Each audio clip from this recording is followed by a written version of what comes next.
Welcome to Flat Earth Debate, Uncut and After Show. I'm your host, Nathan Oakley, and if you are new to this channel, or you've not done so already, then be sure to subscribe, hit the bell notification icon and join button if you'd like to become a Nathan Oakley 1980 channel member and keep up to date with the Flat Earth Debate. If you would like to support the channel, there is a super chat that runs alongside each of these shows while they premiere, and there's also a PayPal, Patreon and crypto link in the info box below the video. Speaking of patrons, I'm going to do a quick shout out to all of you who do support me on Patreon. So, a massive thanks and appreciation to More Books, Kenna Bear, Fibre Oats, Bogey, Michael Kahn, Rob H, Ben White, Maximum Gravy, John Kays, Patrick Gunnels, Banter, Will Brax, Mel B. Styles, Troy Shuker, Hairy Blade, Mobile Max 777, Neo the One, Lost Cat FE, Rob W, Open Minded, Reese Pound, Del West Watson, Muted, Maria Nealand, Unbelievable Productions, Blue Ridge Ranger, The Real Gabster, Liam Nedrick Jr., Abraham Mohammed, Adrian Quintana, Skeptic936, Life is Short, Texas Mike, and David Wayne Foster. So another massive thank you to all of you for supporting me on Patreon. Now I will hand over to whoever is in Discord and Google so you can enjoy their dulcet tones while I set up for today's live show. Unreal how the elite live. I just got the end of that. You said they got a cinema? Right inside the apartment. Cinema, yes. Seats about maybe 20. Wow, very cool. Yeah, the whole wall is the screen. I'd say it's got to be at least 25 feet from left to right, and maybe 12 feet high, the screen. The whole thing is the screen. Cool, very cool. Yeah, I did that at one stage. That was one of my first jobs in AV or audio video, just in a retail shop that would deck out people's houses with cinemas and stereos, obviously. Yeah, this is the first I've seen it, though, on like I've done it in private houses, but not in like an apartment complex. I mean, it's a 20-story building on Madison Avenue with a theater in the basement. That's insane. Very cool. Good morning. Good morning. How's it going? Very well. Got a quote back today from B&W. I made a video for members, but I haven't actually published it yet, so I might as well just play it. Just give me a second, I'll let Eli and then I'll press play. Saves me repeating it now. Just got an update from B&W in terms of the first bit that I think will hopefully fix this speaker. So the quote they've given me is for this section here, which is the motor and diaphragm without the grill, so without this bit here. And all I have to do, and just show you, is remove this section. And then I have to take out these two terminals and then hold this section and this section in separate hands and twist that way after taking this out, so this whole thing slides out, and then I can just hold onto this firmly, you know, and then twist this off, screw them back on, make sure the polarity is correct, put in the terminals, put it back together, and then see if that solves the problem. Now I'm hoping that just the tweeter will fix the fuzzy, funky mid-range.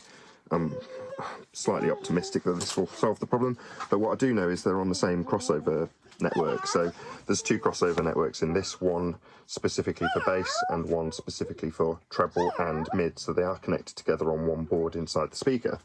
So I'm hoping that at this stage just changing the tweeter will fix everything, optimistically.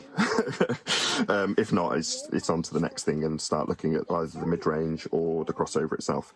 But for now, I've ordered this part. It's £100 plus shipping from B&W in the UK, so it was actually a UK person that got back in touch, even though it went, I don't know why they farmed out the inquiry to a North American distribution centre, but it's certainly the UK company themselves, and why not? They're the ones actually physically making the thing.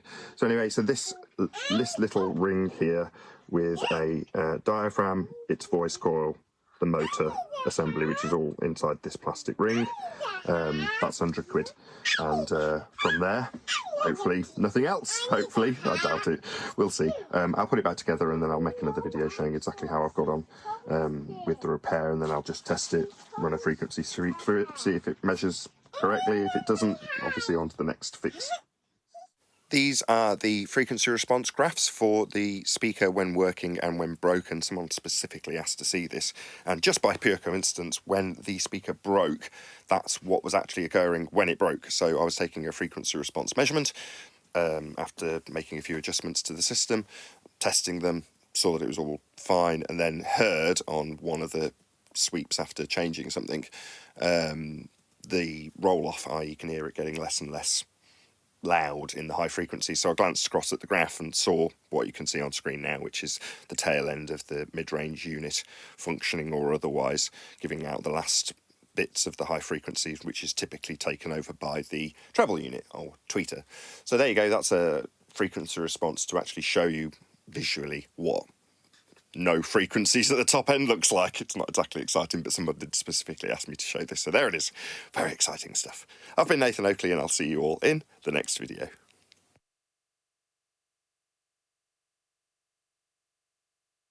That was it. Just saves me spending 3 minutes repeating exactly the same thing. I guess we'll see it when the video comes out. As I said in the video I've just made, I really hope that just changing the tweeter fixes everything, because my logic is that because they're connected together in a circuit, if one thing in the circuit fails, that will cause an erroneous issue with the other thing that's still connected to the circuit, with part of the circuit not functioning. That's my logic. So I'm hoping that I'll put the tweeter back on, turn it on, measure it, and it'll be perfect. Now that's moderately optimistic because, I don't know, I've seen enough blown treble units and the mid-range unit functions perfectly to think, okay, maybe there's a problem with the crossover. I just hope there isn't. You know, at this point I can only hope. And for that reason, till I get that, which is going to be about a week, probably a bit longer, I won't promote my GoFundMe, because it might be I get that in a week's time, put it on, and it does fix it, in which case it's like happy days. I can then, you know, put the extra, I've got about 300 quid so far, towards my electricity bill. Great. My wife said, don't tell people what it cost. I was like, why not? She said, well, because you did a GoFundMe for £1,000. I was like, yeah, so? She said, well, won't people feel like you've misled them if it only cost 100 quid? I said, this part only costs 100 quid. Won't necessarily fix it. There might be numerous other parts that I have to order. But at this stage, no, I won't continue to shout out the GoFundMe because it might solve the problem.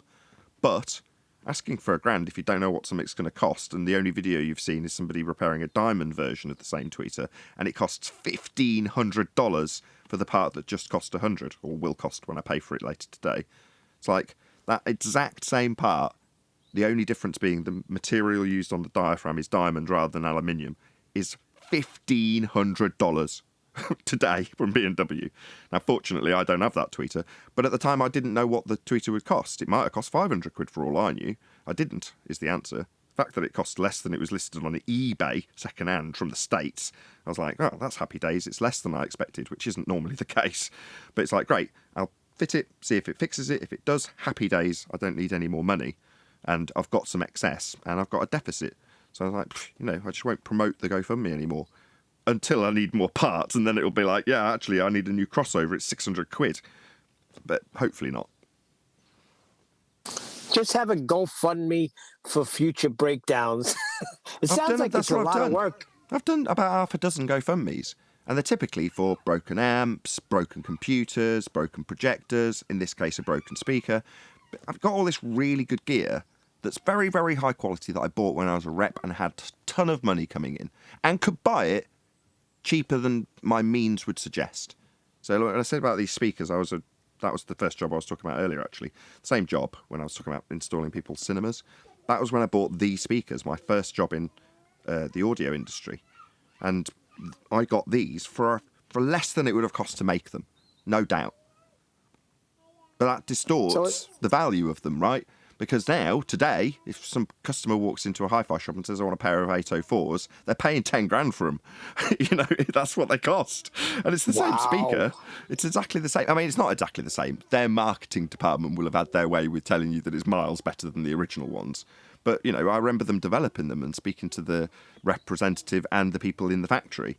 And they were like, yeah, we're tooling up for something that's going to produce speakers in this design and this format for the next 30 years. And it's costing millions. So the first 10 years worth of sales will not even cover the cost of the tooling and the manufacturing and the research and development because it's such a long-term project. Hence, I got them 20 plus years ago, and they still make them.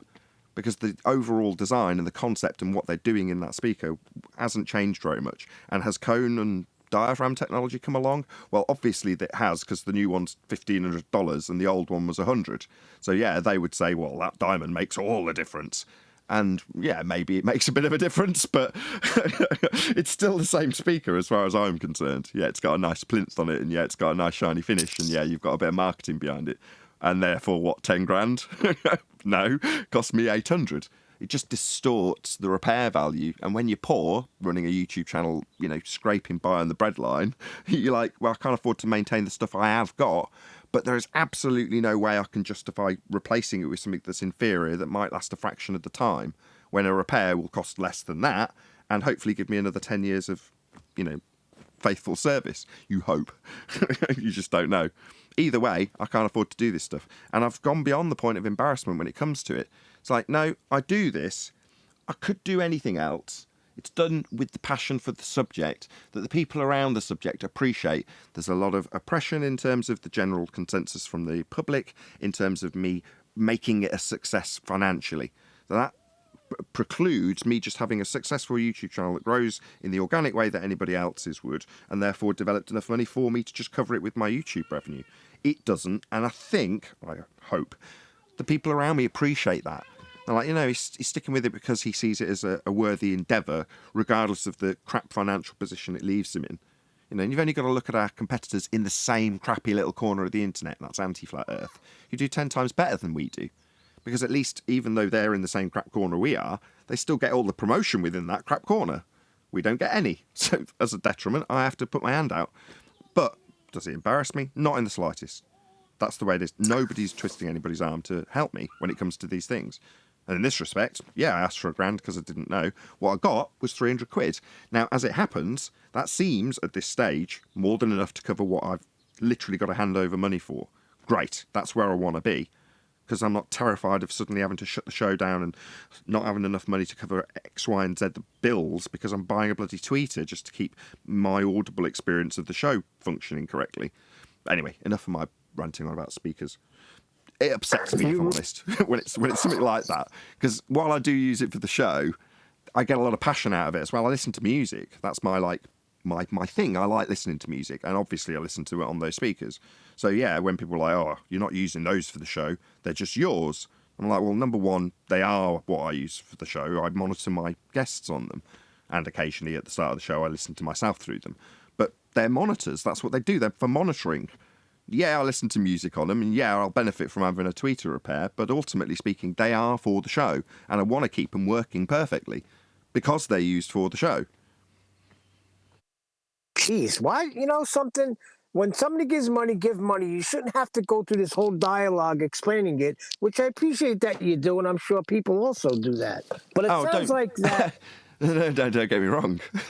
I actually quite like it. So when I get the trolly comments saying things like, you've broken that intentionally, I get to express my deep upset about the fact that it's broke to somebody who ultimately doesn't care, but probably nobody cares. If anything, I'm wrong. They do care because they're expressing their disdain for whatever it is I'm asking for money for in this instance. But that level of enthusiasm is still higher than average Joe who watches the show and appreciates the content in regards to elevation angle measurement and proving flat Earth. They don't care about a broken tweeter. So the guy who's moaning about me e-begging for a fix on a tweeter, that guy is actually more enthusiastic to talk about my boring subject that I'm really passionate about than next man who's interested in flat Earth. So I will reply to their comments when they're like, I expect you to show me a graph because if you don't, I won't contribute. Now, I know that that person's never going to contribute to my GoFundMe, but I can say, well, actually, I was taking a measurement when it went wrong. I do actually have those graphs, and I've got to put them in my next video. Now, I wouldn't have done that if that troll hadn't have criticised. But I'm thinking, I can pad that video out with a little bit of graphs. I love my graph. I'm always taking frequency response measurements. I'm making tweaks to the system, making it sound better. Obviously, I've done the room now. That took 2 years, but that's not system-based tweaks. Now I can fiddle with crossover settings and all sorts of other jiggery pokery, and then I test. Well, coincidentally, when I'm testing is when the problem occurred, so I can see literally on a graph what the problem looks like visually. But the troll didn't know that when he asked, but I took great delight in telling them I got it. Yeah, I've actually got a frequency response showing it broke versus not broke. But there we go. So I actually quite enjoy it, Neil, as much as that might sound weird. Well, anyway, you've made me very aware of sound, because there was this show I used to listen to called the Pete and Sebastian Show. It's an hour comedy. Once a week they do a show. Sebastian's in LA, Pete's in New York, and the sound is so bad on the guy Pete's end, and I would have never noticed it until you started with this sound. Sebastian sounds great, like you, clear, crystal. The other guy, it's horrendous, and it makes it hard to listen to. I love it. You saying the guy sounds horrendous while there's a scratchy, crackling sound through your mic. I love it. Yeah, but I'm just a guy on my phone. You got the YouTube channel, so you got to try to make us sound better, buddy. That's your job. I can't stop whatever you're crunching while you're talking, whatever you're doing. So you start talking and then something changes. You're either moving your body or something's occurring that makes a crunchy sound through your mic. Maybe I should drop and rejoin because I'm not doing nothing. Well, okay, maybe. I don't know. I can't control. That's the only bit of the show I can't control. The input to someone's mic. If they clip it, I can't do anything about it. If they overload it, I can't do anything about it. Are you saying you can't do anything when it comes to crunch time? When it comes to someone else's mic and what they put into it, Or garbage maybe- in, garbage out. If they make a horrible sound or a squeal, or they twist their connection, or they turn themselves up too loud, or they get too close to the diaphragm, or they pop the diaphragm, or they do any of that, I can't control any of that. Are you talking about this? Yeah. That's my leather jacket. If you're picking up that sound, that's amazing. Yeah, Amazing, just horrendous. Cowhide. I'll take my jacket off and freeze in my car, all for the show. Wow. Okay, good. You do that. That'll make me happy. One of the tips on one of the shows, so Podcastage makes a suggestion. Now, this, obviously, you're going to say, it doesn't apply to me. I'm just a guy at the other end of the... Yeah, okay, fine, if you want to take that attitude. He was, like, explaining about fans. So you've got your air conditioning system running. And it's like, the guy listening does not care that you're hot and sweaty. Like, in the slightest. What he does care about is the... while you're trying to listen to somebody talking. Because it's coming out at 90% of the volume of the audible speech. So that's Thanks, irritating. Nathan. Thanks. I agree. That's terrible. That was a dig on me because in the summertime I was dehydrating because I had to turn off the fan.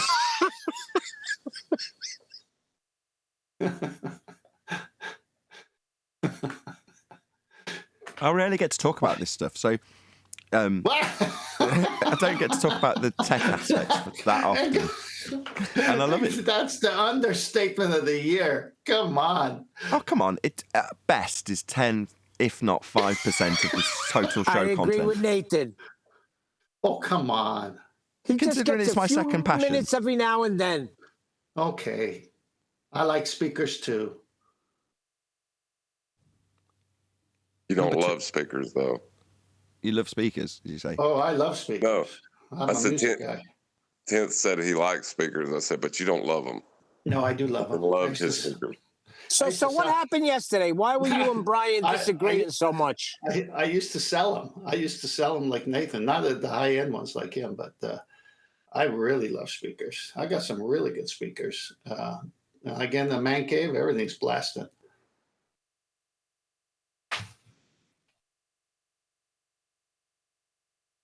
So, what was the big disagreement yesterday with you and Brian? I was only Wasn't catching one. bits and pieces. There wasn't one. They were talking at cross we purposes. both were coming. Yeah, we both coming from different points, so it's no big deal. There's 2 slides in Master B that I think you'll get a kick out of, Nathan. Just for Neil's benefit, so if you want to know what the real issue was, in the same way I object when Anthony's like, well, okay, but if we take the curve calculations and look at how this functions within the... I get very annoyed with him when he does that, right? Because why are you begging the question for them when that's their responsibility to justify why they're automatically assuming the begging the question proof of nothing perspective hijacking Earth curve calculator matches with something in reality? It doesn't. It's just maths and a model that they're assuming in the first instance to prove the thing they're trying to prove.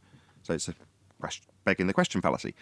Now, when Brian is explaining that he's gone through the process with ballers, letting them beg the question and seeing where that assumption of a sphere with parallel light rays coming to the ground, adjusted to the centre of an equatorial plane, and then calculated out to give him his co-altitude, does it work or doesn't it? And he's saying, no, it doesn't.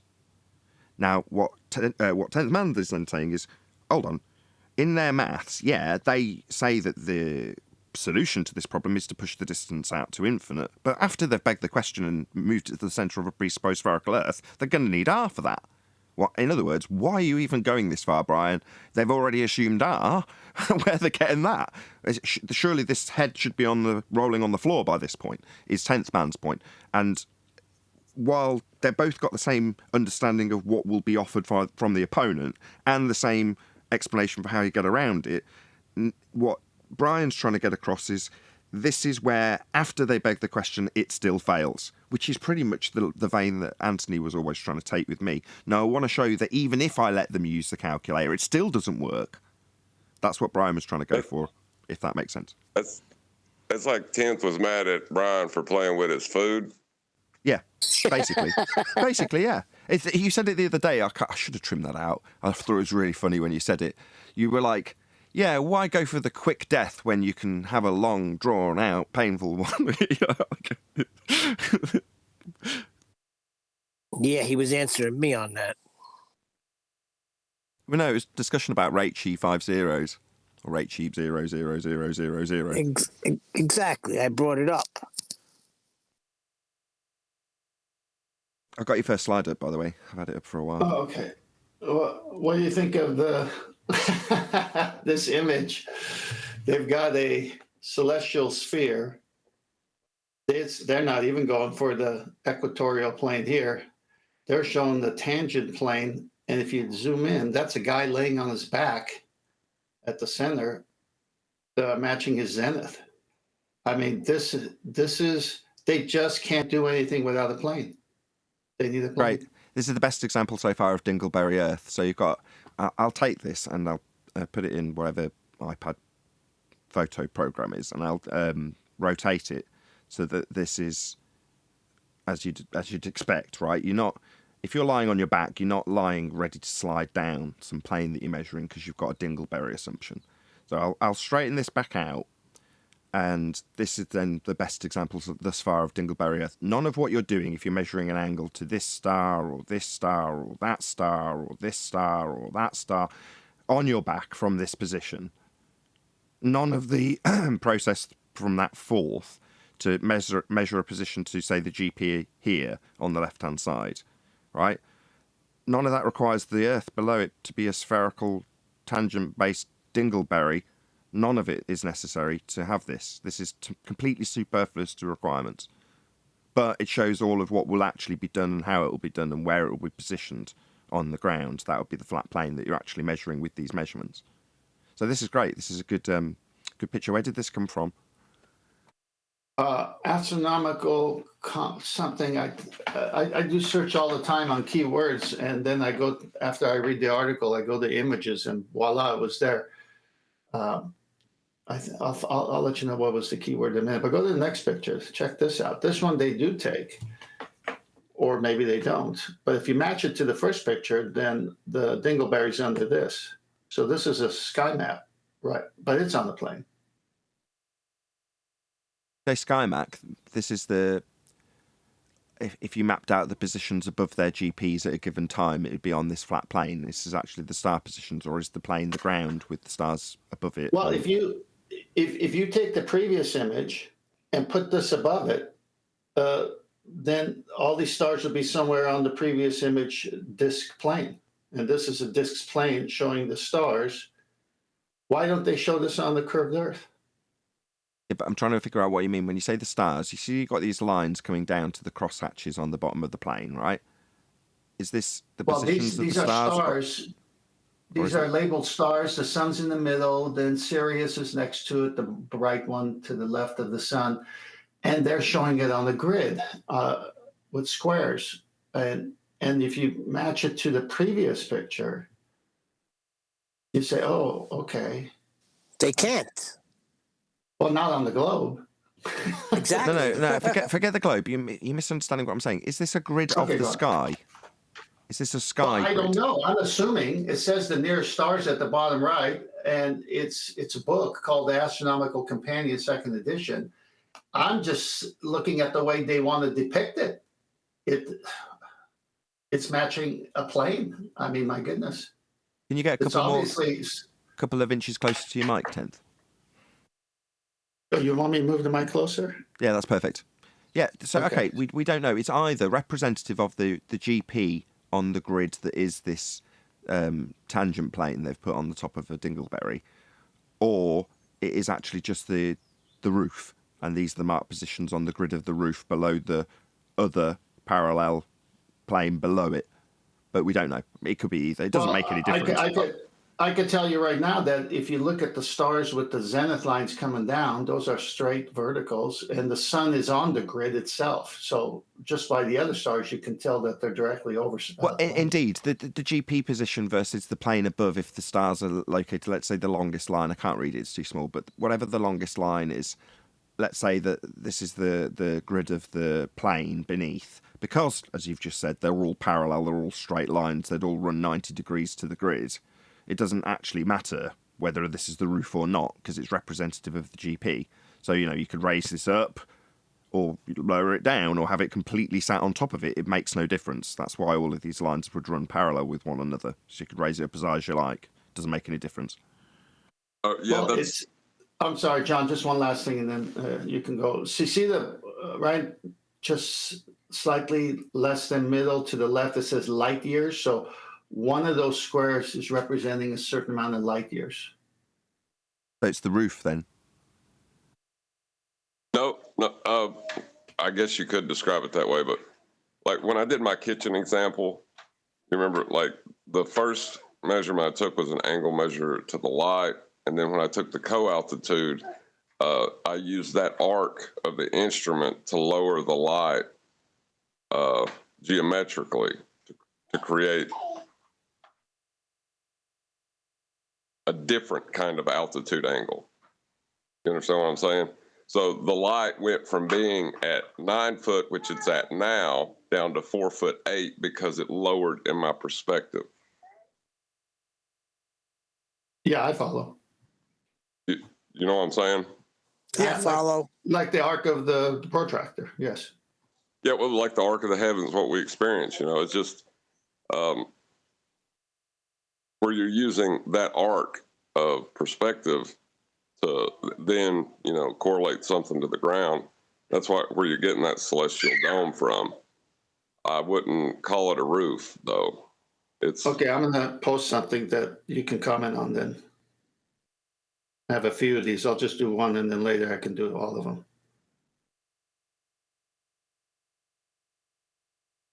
Here's 3 slides coming.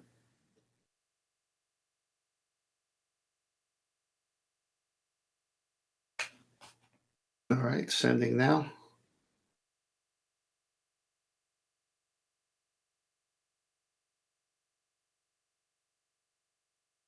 You got it, Nathan?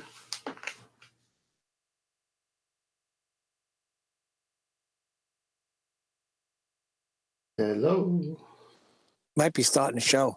No, it's 5:55 here. It's got 4 minutes now.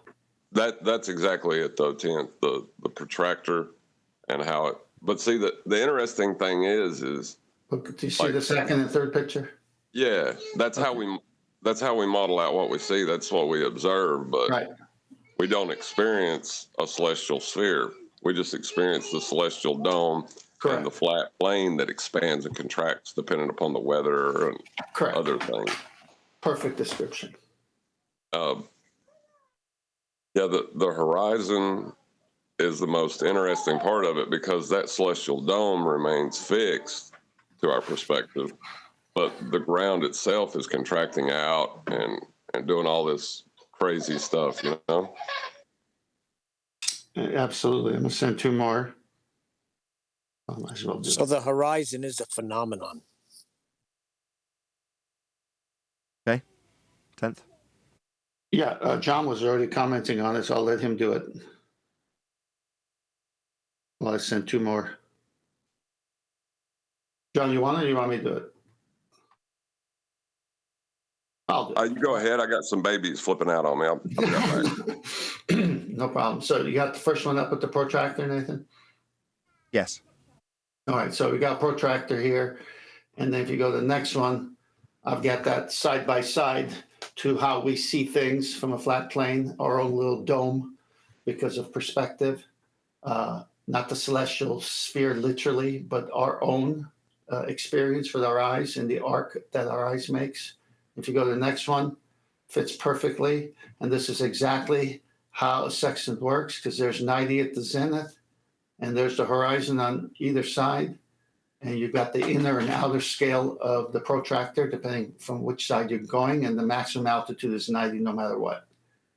And if you go to the next slide, here's one with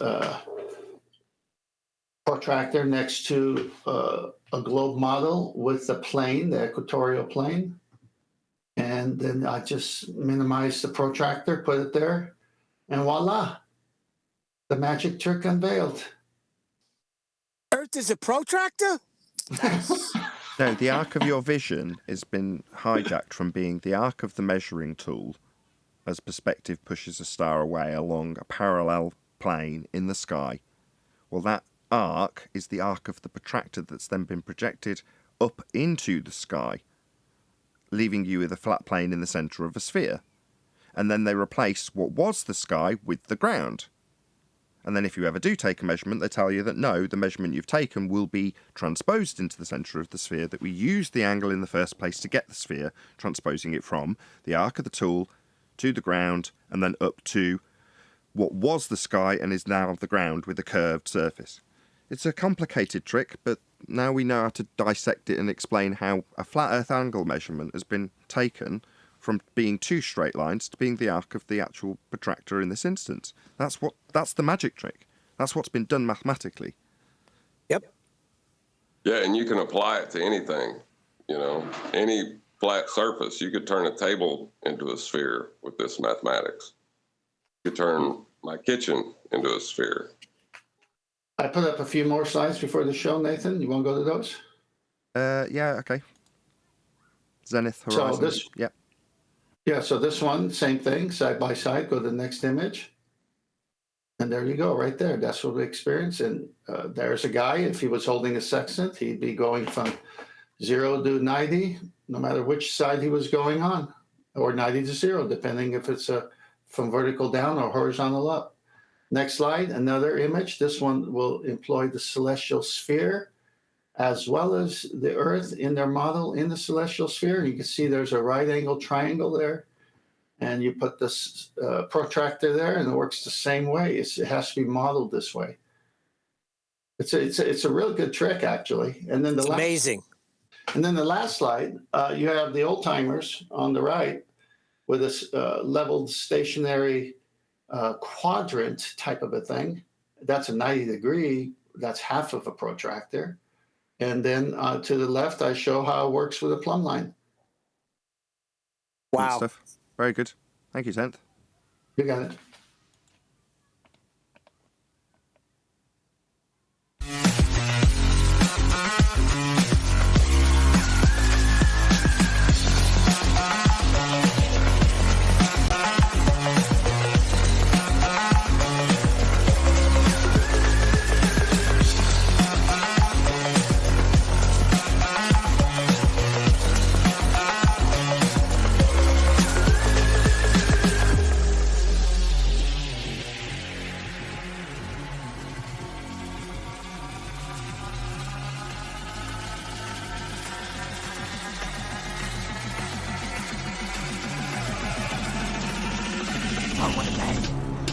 Welcome to Flat Earth Debate Live.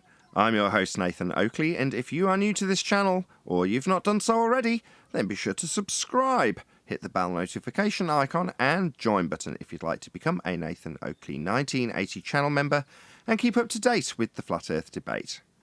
If you would like to support the channel, there is a super chat that runs alongside each of these shows while they are live, and there's also a PayPal, Patreon and crypto link in the info box below the video. Most importantly, if you'd like to join the discussion, simply mute the page you are currently watching, then click the link in the info box below this video to join the panel and express your views on the nature of Earth. If you do join, please don't swear. If you do, you'll be ejected. And if you are, please don't try to rejoin the stream using sock accounts. You'll be warmly welcome back on the next stream. Please also share the show on social media. Sharing the show obviously increases the live audience, but this in turn increases the chances of a more diverse panel, so please share the show on Facebook and Twitter. One last time, if you're new to the channel or you've not done so already, then be sure to subscribe, hit the bell notification icon and join button to keep up to date with the Flat Earth Debate. Now, we are joined by, can't see them all because Arwin's trying to join right in the middle of the intro, Arwin, 10th Man, Neil, Refracted Curvature, and a whole bunch of people in Discord, so welcome one and all. Morning, morning. Hey, How are morning. Hello. Hello, you enthusiastic lot. Good to have you all. Excited to do housekeeping? I'm excited always for housekeeping. Me too. Let's do it. We're gonna, I assure you. Any evidence of a physical geometric sphere-edge horizon, formerly known as the curve of the Earth? Come on, Discord. Not a I chance. was going to ask something. We Go do on, Stack. have 4 ballers in Discord, though. And you guys have something to say about this question? They should. Come on now. They're in the chat skanking. And they're in voice chat. Speak up, guys. Let's hear it. Well, let's see how they get on. Any evidence of a physical geometric sphere-edge horizon, that's the thing formerly known as Earth curve? Nobody Everyone ever here a claimed flat that. earther? Sorry, Andy, go ahead. Is everyone here a flat earther? That wasn't the question. Any evidence No, of the just horizon want to being Earth establish curve, things Andy? first. Just Yes, want to and so establish are things you. first. Is everyone here in the chat a flat earther? Yes, by default, yes. Earth is measured flat. So you've decided that the question is not what is the shape of the Earth, but you've decided that the Earth is flat. No, the question is any evidence of a physical geometric sphere edge. Because you're flat earthers, you have rejected every single piece of evidence that the Earth is round. Is that correct?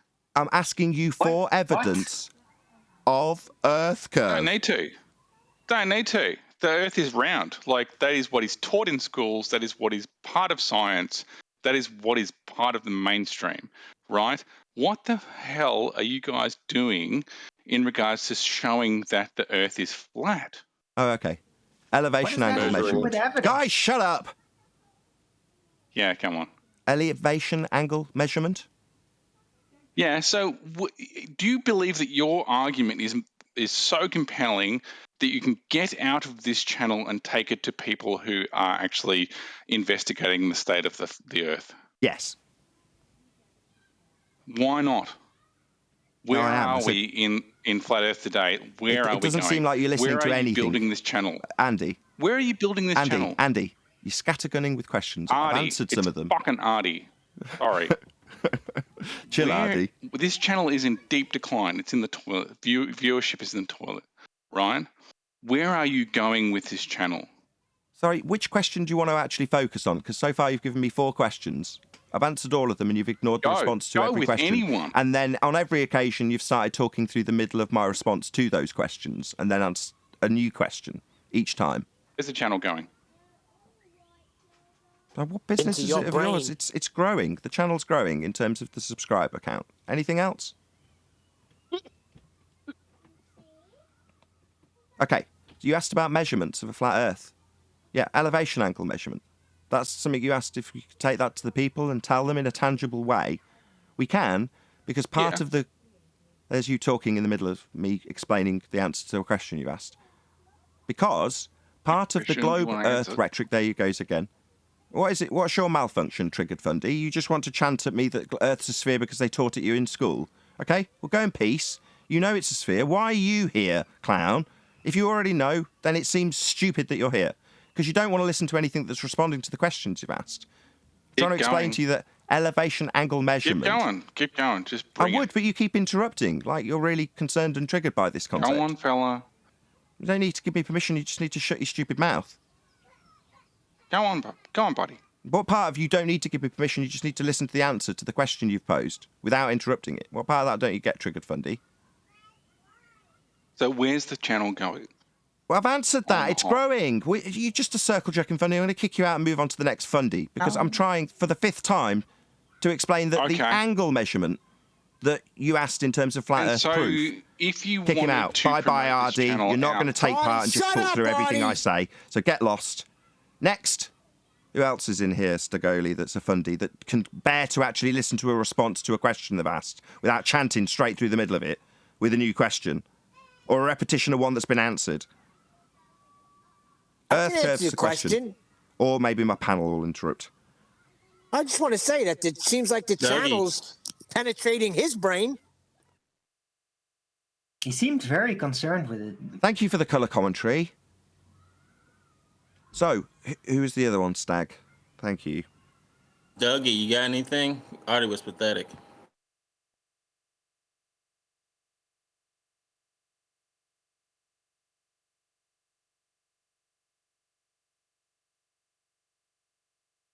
Dougie, we're asking about Earth curve. You're not going to be held to task on anything RD said.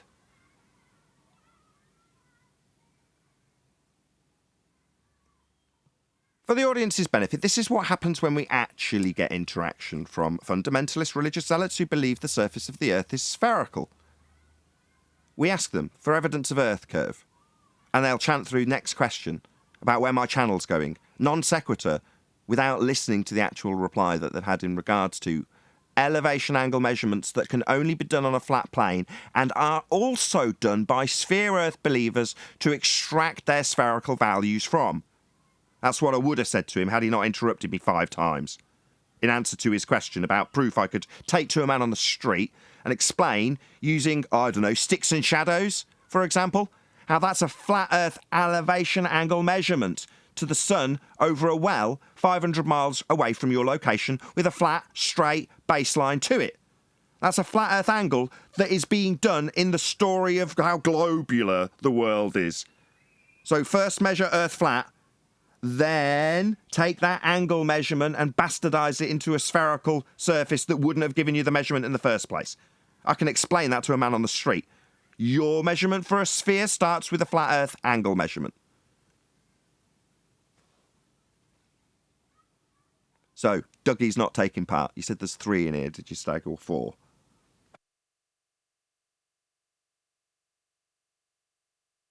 You got revenge in here, chat skanking. He's in the VC. On housekeeping question number 1. Revenge. Any evidence of Earth curve? Formerly the horizon. Or you know what, I'll give it. Why don't we see for fucking ever on a flat Earth then? Why is there a horizon? Because things get... Let's see if we can give him an answer. That doesn't give us evidence of Earth curve, number 1. Number 2, things get smaller into the distance. It's called perspective. Do you not realise that things get smaller till they disappear? It's called perspective. So, any evidence They of Earth don't curve? disappear. No, Nathan, in evidence- perspective, they don't disappear. You don't think things disappear into the distance? No, in perspective, they literally never disappear. They're angular. If you zoomed in on them enough, you will be able to see them. Oh, really? So, how far do you That's think not you can see a human hair with the best camera on Earth? If you don't think that it'll ever I disappear. mean, literally forever. As long as there are photons, light. I know you guys don't like photons, but as long as there is light bouncing off of that thing and reaching you, you can see it. I see. So you don't understand what diffraction is then? Did you say there was diffraction taking place? Sorry, there's a Diffraction mathematical happens formula under to... pretty Did you want to specific circumstances. ask and answer your own question? Because it seems like you don't know what diffraction limits are. On screen for the audience right now is a visual depiction of the Rayleigh criterion. That would be the angular resolution limit. The limit where one thing that's resolved as being two items blurs into being one because you can no longer resolve it due to a limitation of your angle.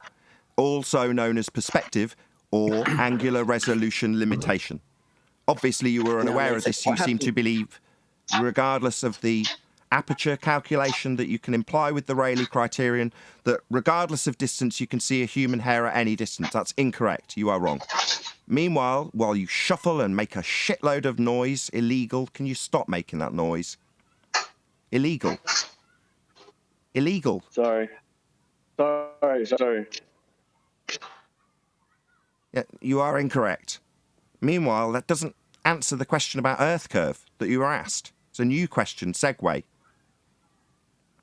No, it was just that I'm trying to get at. Why don't you always see forever and ever on a... I answered you, you stupid retard. Didn't you listen to what I just said about the angular resolution limitation and the Rayleigh criterion and the diffraction limit? Did you not listen to a single word I just said? Yes, I answered your stupid question. We cannot see forever. There is a limitation based on perspective, calculable with the Rayleigh criterion and the diffraction limit. Are you deaf? Okay, so Nathan... Okay, are you deaf? Did you listen to a single word I just said? Nathan, I'm responding to what you said, okay? I'm asking for Earth curve. That's what I'm asking for. Your response is not required when I tell you how diffraction limits work and are calculated. When you tell me incorrectly you can see a human hair forever, you are wrong.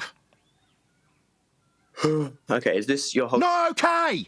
You are incorrect, Dumbo. Now, where's Earth curve? I answered your stupid question that was not a reply to my question that we ask daily. Where's Earth curve, the geometric horizon, for boats to fall over in your stupid maths? Where's that?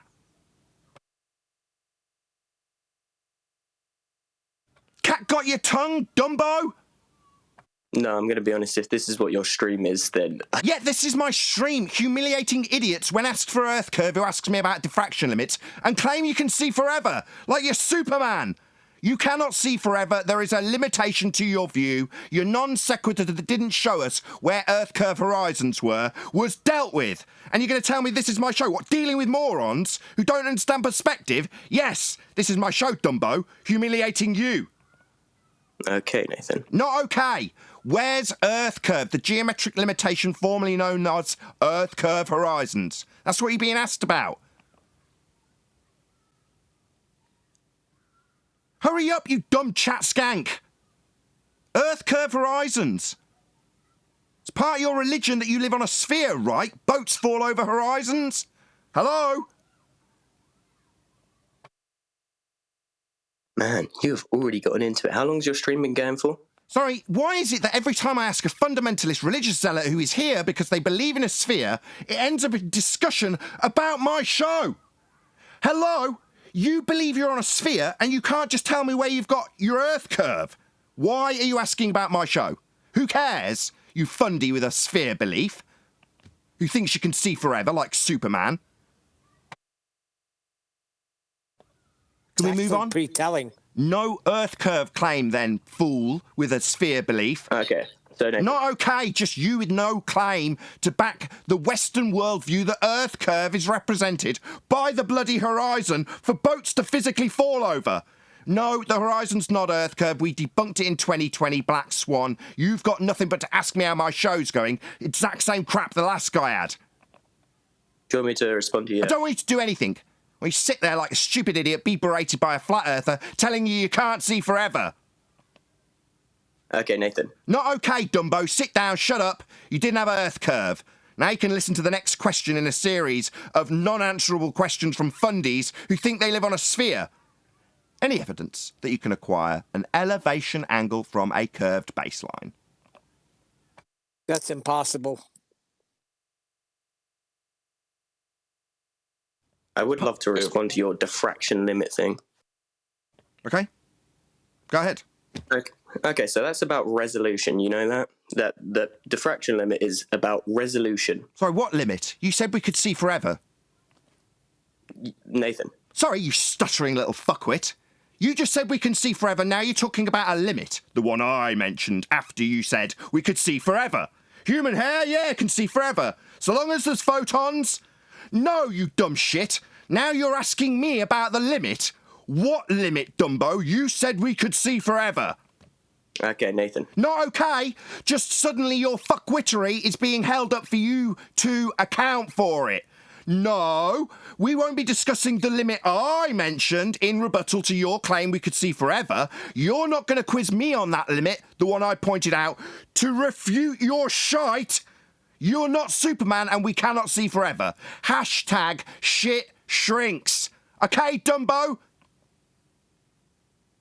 Okay. Okay, why are you asking me about a limit when you are under the misapprehension as a globe-believing retard that you can see forever?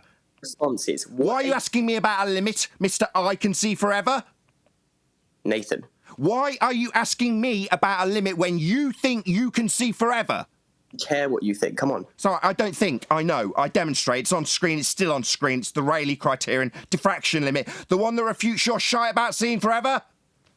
Nathan, let's talk about the Rayleigh criteria. Well done. Oh, what? The one that the limitation's based on? The one that refutes you saying you can see forever? Human hair, right? Nathan, you've missed... Sorry, Nathan, stuttering spastic. You said you could see a human hair forever.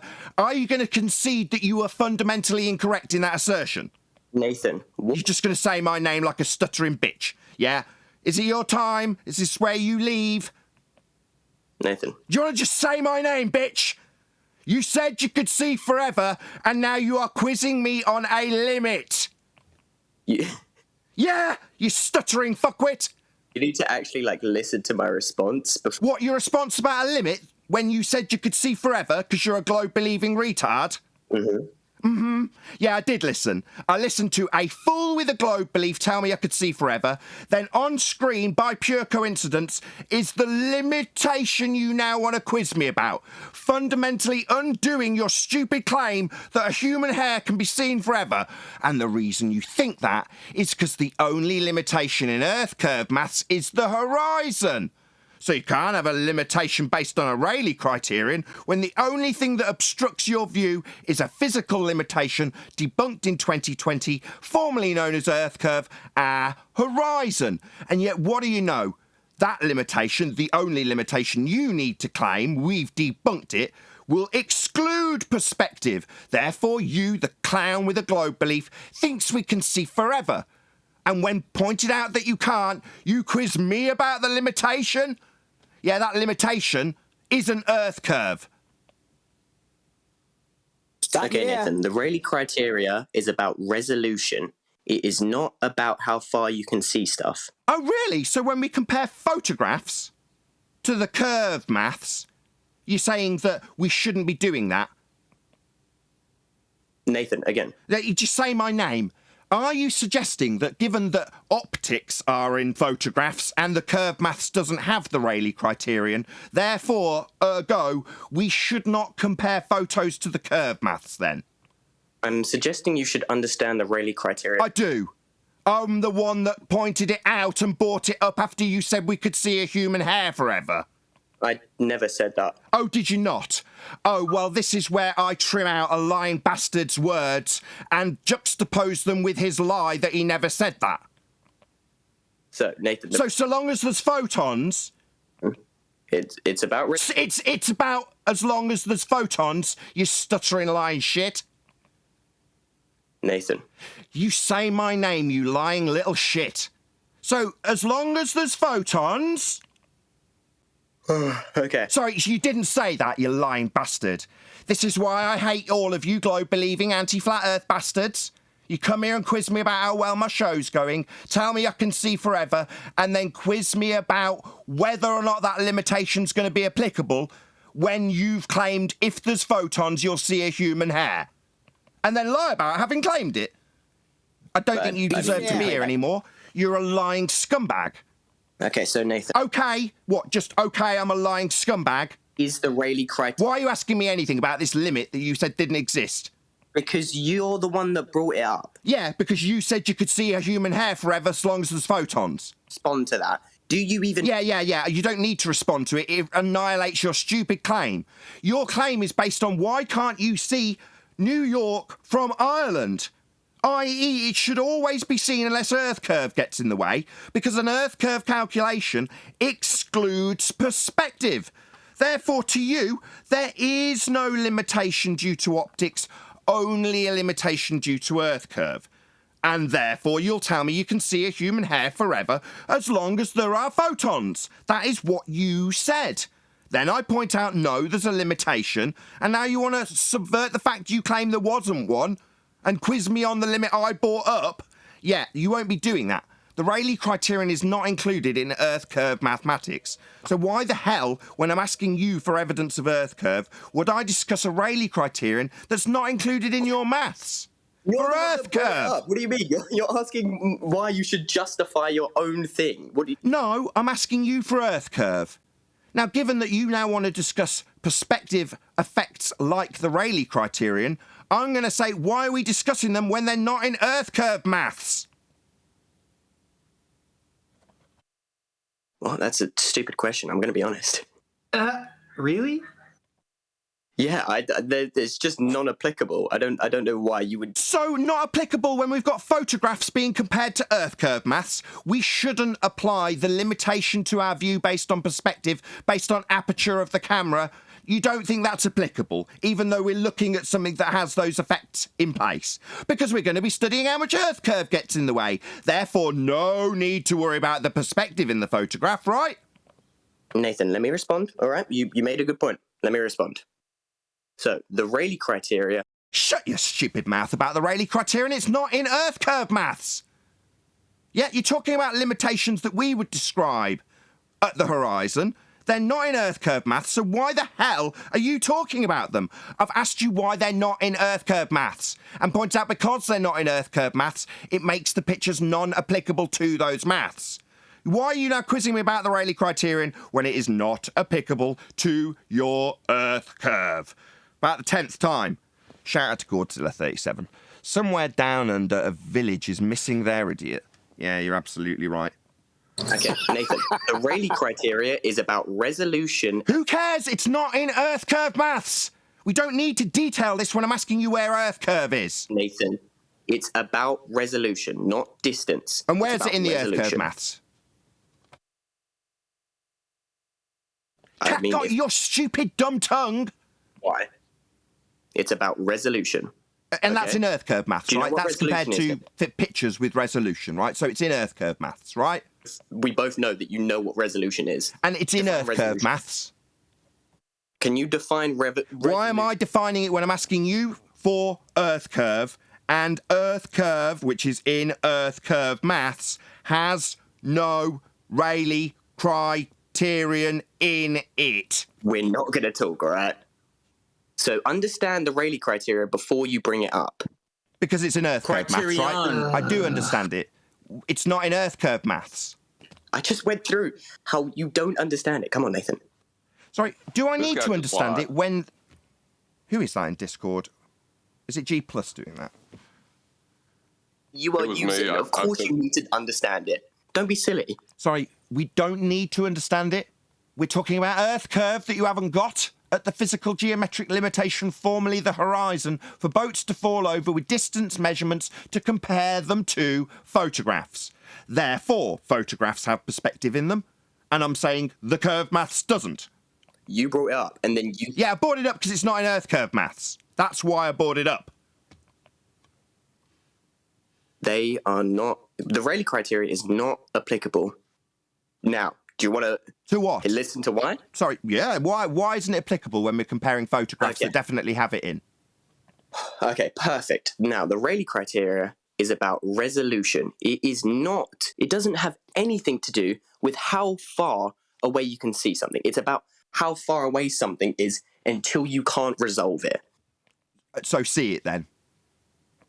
Holy crap. They're the same thing, you stupid boy. How long away you can see it versus resolve it, that's see it. Yeah. No. Yeah. So they're fundamentally the same thing then. It's just when you say something can't be seen because Earth curve gets in the way, it ignores the fact the photo definitely has perspective in it. That would be inclusive of resolution limits. Earth curve doesn't have them. Okay, Nathan, the difference between resolution and being able to see... Okay, if you have a friend who's got holding up two pieces of purple paper next to each other, and he starts walking backwards, at a point, those two pieces of purple paper will look like one piece of purple paper to you. That doesn't mean there is one. It just means that you can't resolve the literal distance between them two. You merge them in your eyes. I see. That's what the Rayleigh criteria is about. Okay, can I ask a question? Because obviously you're very well versed with this subject. So you're saying at one point in the horizontal field that the two pieces of paper will merge. What about in the vertical field? Will it eventually reach the point where you can't distinguish the difference between the ground and the guy? Yeah. So therefore, the angular resolution limit would mean that you couldn't tell the difference between the bottom of a boat and the sea it sat on then, because of the resolution limit. I get where you're going with this. Get where I'm going, that the Earth curve would be claimed to be blocking the bottom of that boat, and yet you've just described how you, in this instance, couldn't tell the difference between the bottom, say, 2 feet of the boat and the waves it sat on due to angular resolution limits that are definitely not included when that's claimed to be Earth curve. You think I've got a point on that, do you? That's a good one. Let's respond. A good one? It's not a good one. It's the absolute annihilation of the Earth curve maths. Not just a good one, it proves Earth curve isn't Earth curve at the horizon, but we can definitely get to a resolution limit where you can't tell the difference between the sea and the bottom of the boat. That's a resolution limit that's not included in Earth curve maths. Tell me it's a good one again. Okay. Okay? Same okay that I got from Virus and, what's his name? The PV equals whatever it is guy. Yeah, okay, you've just been annihilated, you mean? Nathan, let me respond to that. Go on. No. Revenge. Take it to the house break, Nathan. No. Yeah. So, take it to the house break. When something gets further away, all sides of it shrink equally, yes? Not Overlord. Hey, brother, I said no. Hold on a second. Let me just get order, Revenge. Not Overlord. Did you want to say something? When something moves away from you, all Revenge. This isn't how it works. When I say I'm trying to get control of the show and I ask somebody who's not your name if they have something to say, it doesn't mean talk. Not AI Overlord. Did you want to add something? Yeah, absolutely. Okay, what he's about to describe is linear perspective, which is an ideal model, which doesn't exist in reality. It only exists on paper. In reality, there's two types of diffraction, near and far field, which this kid probably doesn't even know. So let's hear his nonsense explanation. Go for it. That's a good one. Actually, you know what? Explain that. Go on. Explain it. Explain how that's applicable. I'd love to hear your explanation. It's not applicable in your Earth curve fantasy of horizon being a limitation that blocks the bottoms of boats. It's not included in Earth curve maths. Now, in spite of your description and constant rumpusing of this point, talking through the conclusion, you have ably demonstrated... The conclusion is wrong. I'm about to summarise your description. You want to tell me how wrong I am? I'd love to. Go on. Just want to shut your mouth, maybe, while I point out that you've ably detailed how a limitation of resolution can lead to the point where you can't distinguish between the bottom of the boat and the ocean it's standing on, not because an Earth curve edge horizon got in the way, coincidentally the only thing that causes that in Earth curve mathematics, but because of a resolution limit. There's a point where the two pieces of paper, or the ground and the boat's hull, you can't tell the difference. They've merged with each other. Yeah, that's not Earth curve happening at the horizon that you're detailing there, my friend. And it's not in Earth curve maths either. And the conclusion, it's not in Earth curve maths either. Okay, Nathan, what's the relationship between distance and your resolution, basically? Did I make a claim about it? I asked for you to demonstrate Earth curve and then pointed out how the claimed Earth curve in Earth curve maths doesn't include the angular resolution limit calculable in the Rayleigh criterion. Now you're going to ask me about something I'm not making a claim about. I don't make a claim about the horizon. It's claimed to be Earth curve when you exclude all aspects of perspective. Nathan, you've hijacked perspective. Me? What, to claim that the horizon's something like Earth curve? No, that's you that's hijacked perspective. I just detailed something that exists, the Rayleigh criterion. I didn't make a claim about anything. I debunked a claim about the horizon being Earth curve because the Earth curve claim comes with an exclusive use of perspective? No, it doesn't include it. So no, I haven't hijacked perspective. Earth curve hijacked perspective. Definitely not my doing. Definitely the begging the question. Proof of nothing. Perspective hijacking Earth curve calculator that's hijacked perspective, not me. Nathan, you've made a claim. You made a claim. What claim did I make? You made a claim, by the way. What claim? Your claim was the boat is indistinguishable from the ocean that it's on. And that is... No, that was your claim. I asked you if, when reaching the diffraction limit at the horizon, where you described two pieces of card merging together, I asked you if that was in the horizontal aspect and the same thing would be true in the vertical aspect. You answered yes.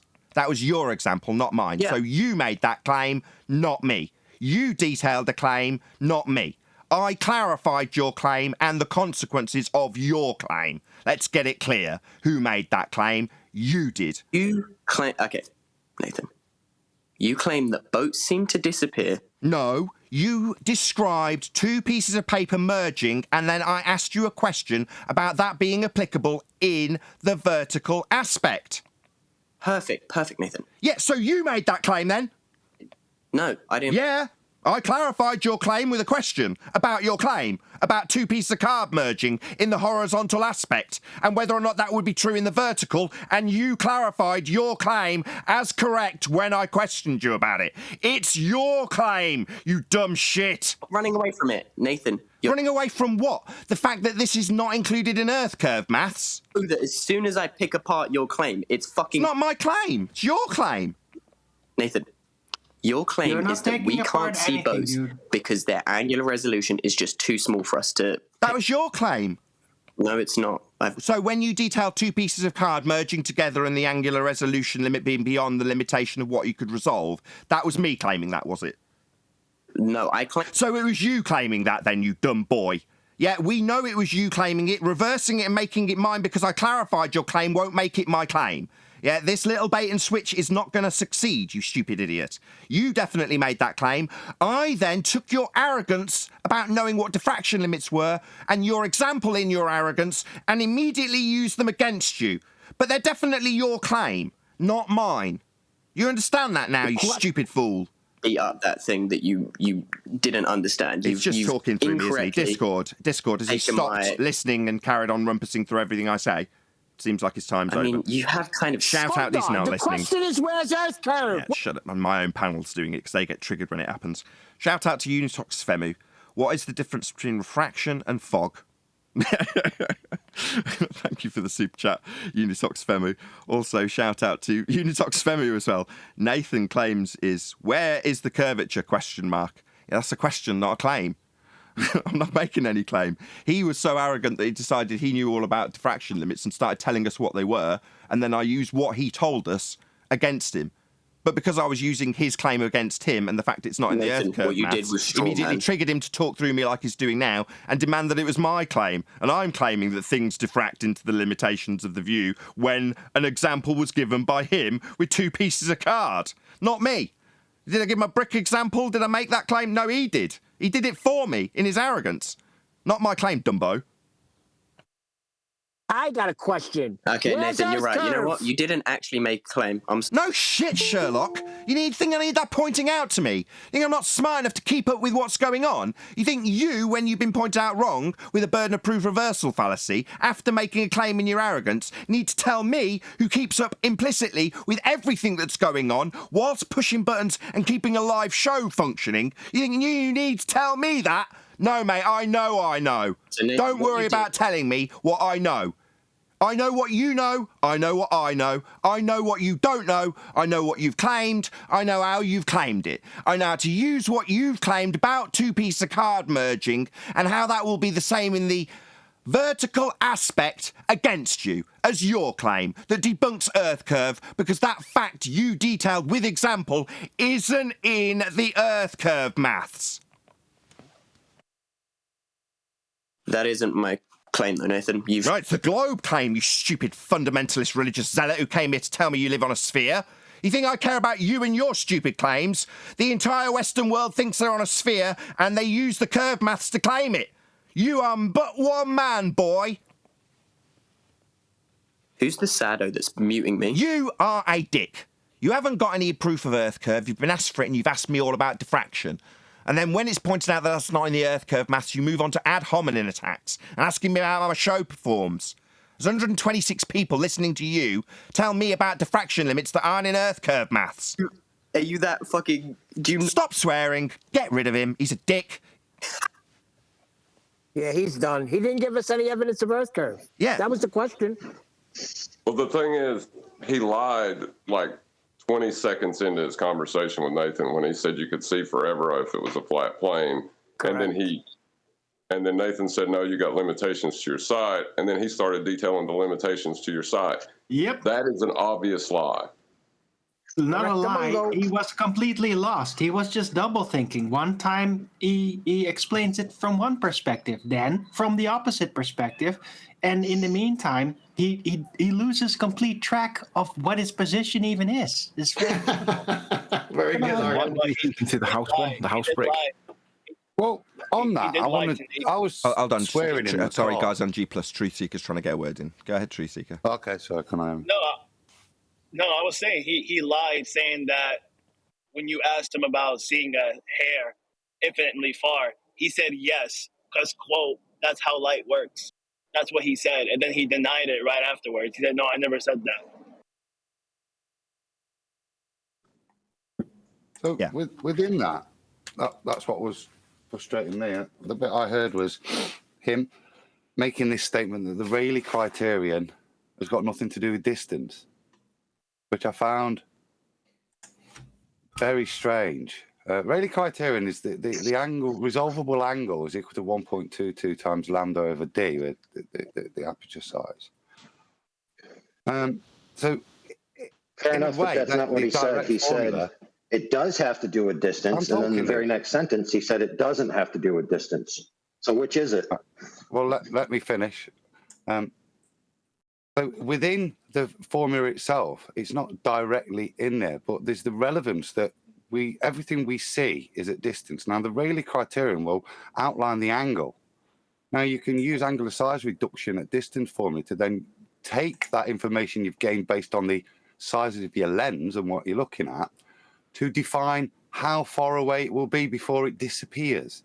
So it has everything to do with distance because it's the size. Now, it's the size of angle. Now, based on the size of the object, the distance is calculable there. Yeah. So the bigger the object, the bigger angle it'll have compared to something else. And it's not directly within the formula, but it's intrinsically linked to distance because everything we see is at distances. And we resolve things at distances. You know, that's what the criterion's talking about, how you resolve it at different distances. Just because it's not within that bit of the formula, because that bit of the formula doesn't help you calculate that bit, because it's either point of ignorance or point of trying to be a smart arse. I couldn't tell which. Good point, Adam. Go ahead. Yeah, I'd like to say something. Nathan, you and your two pieces of card merging are ruined. Burn it. Well, that's the point, Kev. If those pieces of card were bigger, they'd have to be further away before you wouldn't be able to distinguish them. Or if they've merged and you get a little bit closer in distance, they unmerge. The things are completely linked, distance and Rayleigh criterion. Yeah, but this is the template we're seeing. You and your reference frames are ruined when it's their reference frames, they got ruined. Now it's his cards, they got ruined, but it's Nathan's fault. they, as Arwin said, they double speak both sides to get confused, and they start blaming their position on the opposition. That 90 degrees got them again, though, didn't it, Tom? Because as soon as Nathan said resolve that 90 degrees different way, he was floundering like Wano when we were going in the horizontal instead of vertical instead of horizontal now. Right. Can I say something? I have a pretty good metaphor for what it is that is actually happening to these ballers, anti-flat earthers, when they start scattergunning, right? So they keep on firing and firing, and they get their aim straight until you get them off balance. Then suddenly they continue to fire with their scattergun, but they lose their aim, and then they just start to shoot up the place, and it's like, I can't stop firing, and they shoot the ball arguments as well as flat arguments, and it becomes a giant mess, and they don't even realize it, right? So it's just scattergunning gone out of control, and they end up killing all their arguments with friendly fire. Yeah, they shoot themselves like he did. Jiu-jitsu. But it is really like a scattergunning, like and then oh shit, oh sorry. It happens every time. As he's bleeding. Any more comments? If not, we'll go through. I was going to actually say something about Earth curve. That's what I was going to go back to, but go ahead. Well, the Earth. Sorry, go ahead. I was just going to say, like I pointed out, is he's expressing everything in an ideal model, like using two pieces of paper and waiting until the two pieces of paper overlap each other, rather than recognizing that any object is a million points of light, and part of the object can be obscured in the zone where they overlap each other. You don't need the whole thing. This is what we had a lot of time in the past, where people would use the angular size of the entire object and then put it into linear perspective math, which again is ideal, has nothing to do with how it really happens in the real world. Perfect. I'll give the brick example afterwards, because that's a good dumbing down of that exact explanation. Good explanation. Go ahead, father of a stolen child. Well, I was just going to say that, we use I can't say the word, side-on view. Orthographic view. Yeah, you're going where I thought you were. That's where I was going to go next. Go ahead, John. Well, we use that view, and we create a model with it. It's a flat plane model of a celestial sphere with the celestial dome visible, right? Well, they then take that model and reify that model again, which is already a reification, to create Earth curve maths. Because that model, the flat plane celestial sphere model, doesn't have the dingleberry. That's why they put that in there to try to connect it to it, but it has nothing to do with that curved surface that they're claiming. And I just think it's interesting that they have to do an orthographic view of an orthographic view to make their claim about Earth curve. Anybody else got anything on this? Otherwise, I'm going to give it an explanation how the logic works to come to that argument as a globe believer. Anybody? Yes, I do. Go ahead, Arwin. Good morning, guys. Chocolate. Hey, Chocolate. I just want to summarize. The ball Earth died in a friendly fire scattergunning incident. Okay, in the friendly fire. Has anybody got any actual comment on perspective hijacking, orthographic view, Muppet vision? If not, I want to explain it to the audience. Perfect. Okay, so the argument follows thusly. You are this guy, and you can see the side of your own head. And this target, the house, we're going to say is 1 million miles away from this person. Okay? So we're going to write on this line 1,000.000, 1 million miles. And we can see it in this perspective exclusive view called orthographic view. We call this Muppet vision because you can see the side of your own head. You don't get to see this view.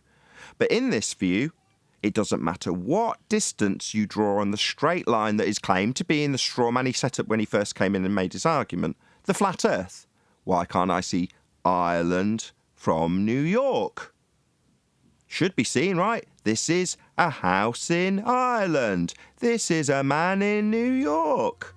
Straight line. Why can't I see it? I would see it, but for the fact that there should be a curved line between me and the house, and the curved line that is Earth curved, that gets in the way of the house in Ireland. Now, anybody see a problem with this? No, everything's as it should be. Well, what about the maths, right? Well, the maths stacks up. This is a 6-foot man.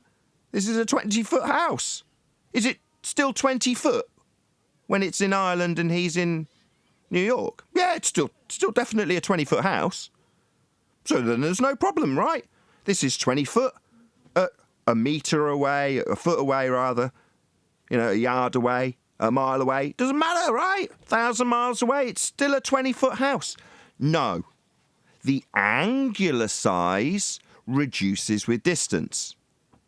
Now, when you look at a photograph, you don't see the side of your own head. What you do see is things in the distance smaller than things in the foreground. And the further they go, the closer to the limitation of your view gets. That would be the angular resolution limit, what we were detailing earlier with the Rayleigh criterion on screen. That is not included in Earth curve maths. They've taken the effect of perspective and called it Earth curve. Why can't we see the house walkers as a curved line between us and it? And it's the only cause of its obstruction in the distance. What about perspective? Well, no, it's not included. It's not relevant, like the guy told us in the argument. Not relevant? We're comparing this maths to photographs. What do you mean not relevant? It is relevant because they've taken the effect of Earth curve from the effect of perspective. It's just that simple. How do they do it? They keep the feet or meters value of the target the same. 20-foot building, whatever that would be, 12 whatever meters or whatever it is, doesn't matter how big the target is because it's never going to change with distance. So you just keep that value the same, excluding all effects of perspective. Right, anybody else got any comments on this? I was just wondering how you rationalize that in your own mind, that how we see has nothing to do with what we see. That's some dumb shit. Nathan, you need to go to the house brick.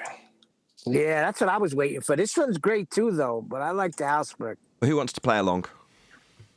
Me, I'll play along. Okay. Anthony, you've got a house brick in front of you a yard away. Can you see it? Yeah. It's an 8-inch brick. If you take that brick and stick it on the horizon and move it away, like you can walk to the horizon, but you walk away from it about a mile, would you concede that you can probably still see it? Probably, yeah.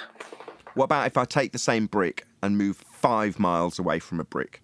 Can you see it then? Nah, it's not going to be seen then. So at 5 miles, you would concede that the brick is too small to see? I would. So the angle to the deck for that particular block is too narrow to resolve it. Angular resolution limit reached and breached. Too small to see. We all agreed? Yep, I'll have that. Fine. If I then build on top of that brick a 25-storey skyscraper, would you concede that the limit of angle to the brick at the bottom hasn't increased at all, but you can now see the building built on top of that brick that's disappeared? Yeah, of course I can see a skyscraper from anywhere across. You look into your next city, you can see skyscrapers, right? But you would also concede that at a given distance, the bottom brick would be too small to see. Yeah, of course. I'm not going to see individual bricks, Nathan. I don't have bionic eyes. So therefore, you can appreciate that in a side-on depiction where perspective is removed, you can show what is representative of an Earth with a man that's totally not to scale, standing on an edge of a continent, and a boat that's absolutely ginormous by comparison, technically 3,000 or 4,000 miles away, but just right on this line, 2,000 miles. I would say that's a reasonable guesstimate in terms of this diagram on screen for the audience. But the boat, well, it's still visible by scale and size because it's, what, a 30-foot high boat? So therefore, what's getting in the way of the boat according to the Earth curve mathematics and diagram? Well, the physical sphere edge horizon's getting in the way. What about it being too small? That's not in the maths. And this is why our friend, that was it called Revenge, he was trying to argue this point, because he thinks that you should always be able to see the brick because photons are coming into the eye. But in real world, obviously you can't because it's too small to see. He ignores that. It's not in the Earth curve maths. Perfect. So a brick, 5 miles away, too small to see. Pile on another load of bricks on top of it. The angle increases from the deck, increasing your resolution to those bricks that are above the deck. So you've got a brick missing from the bottom. Sod all to do with a perspective hijacking side of your own head view that claims that an earth curve edge has got in the way at the horizon. The horizon's not earth curve. Correct.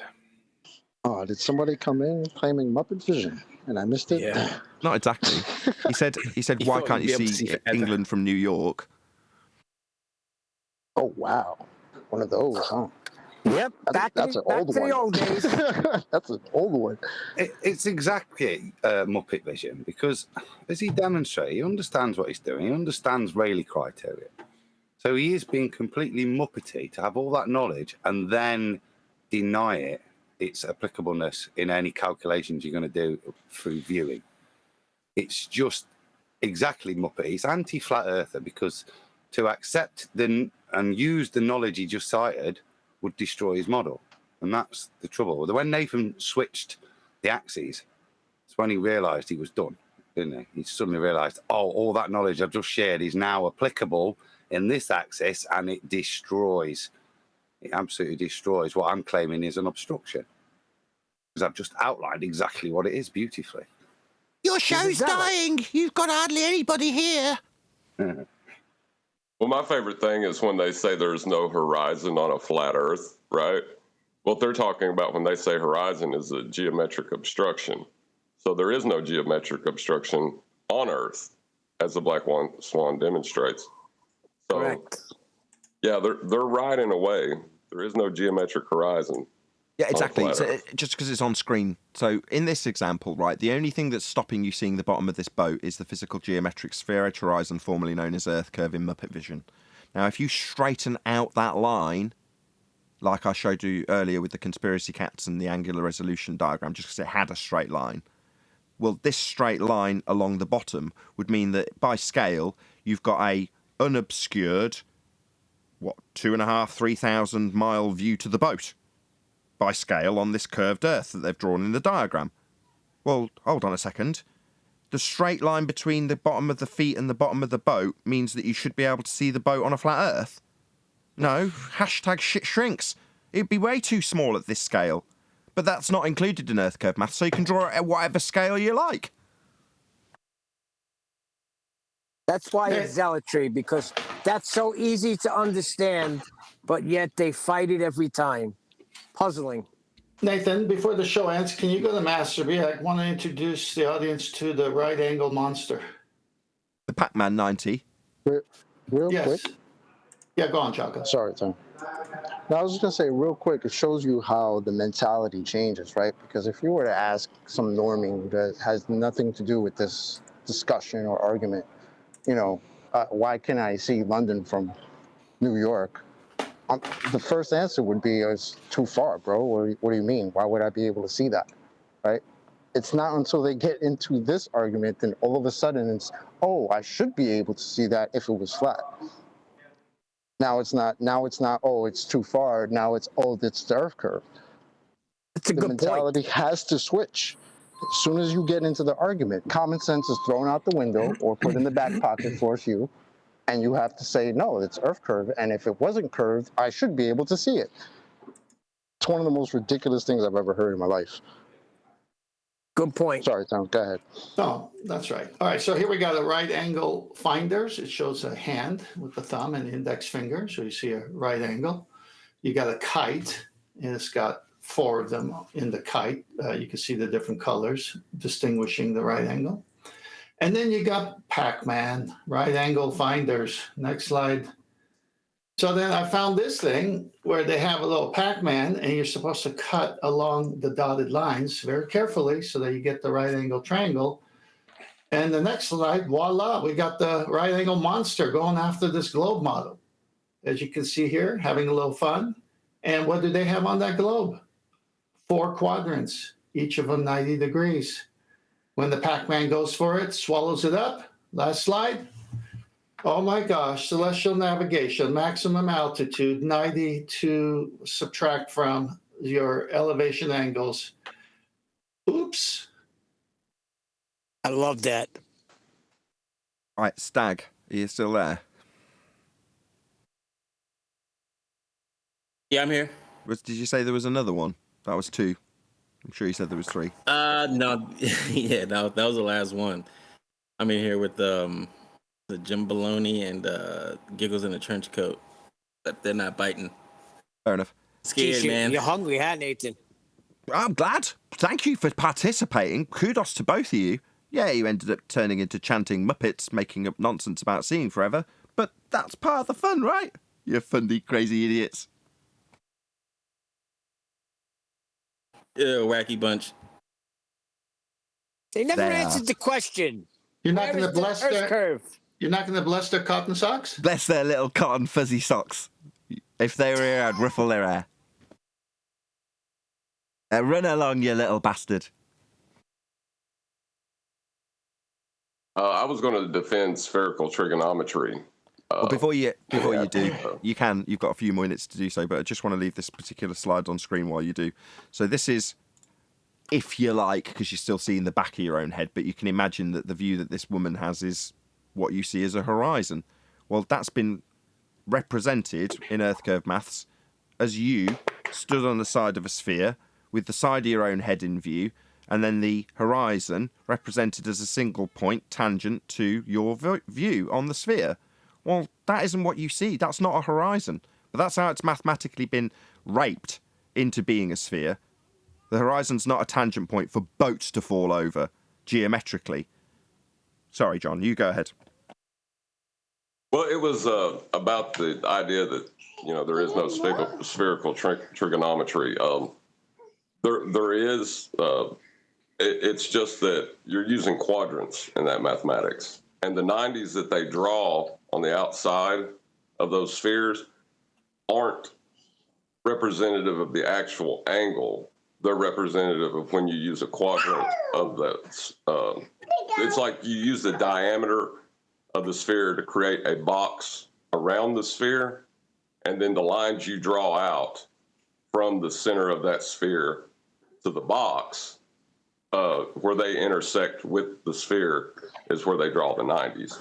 But like Adam was trying to say, it's a convention they use within that mathematics to describe how that works on its surface. Still a contradiction. Trigonometry is the study of triangles, correct? And spherical is spheres? How does that connect? From the centre in quadrants as detailed by John. But with that, I'm going to say, if you are watching this on either Nathan Oakley 1980 or Nathan Oakley premiering streams, then stay tuned, as there will be an after show to follow. Unfortunately, if you are watching this live, this is where we bid you farewell. So a huge, massive, enormous thank you to all of you who smashed the super chat, liked, commented, shared, subscribed, joined as a Nathan Oakley 1980 channel member, and all that good stuff. I've been Nathan Oakley. Stay tuned if you're watching on a premiering stream, and I will see you all in the next video.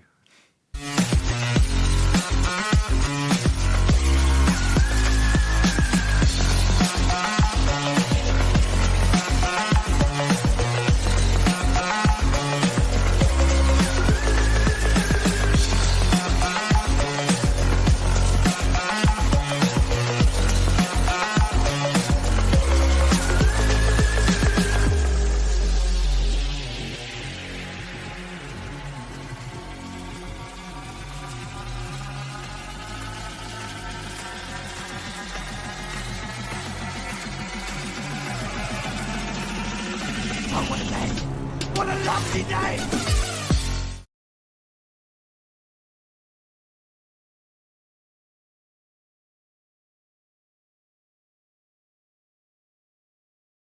Yeah, it's just you're still using triangles and angles, but they're a convention within math to describe something that's happening extrinsic to that. I got you.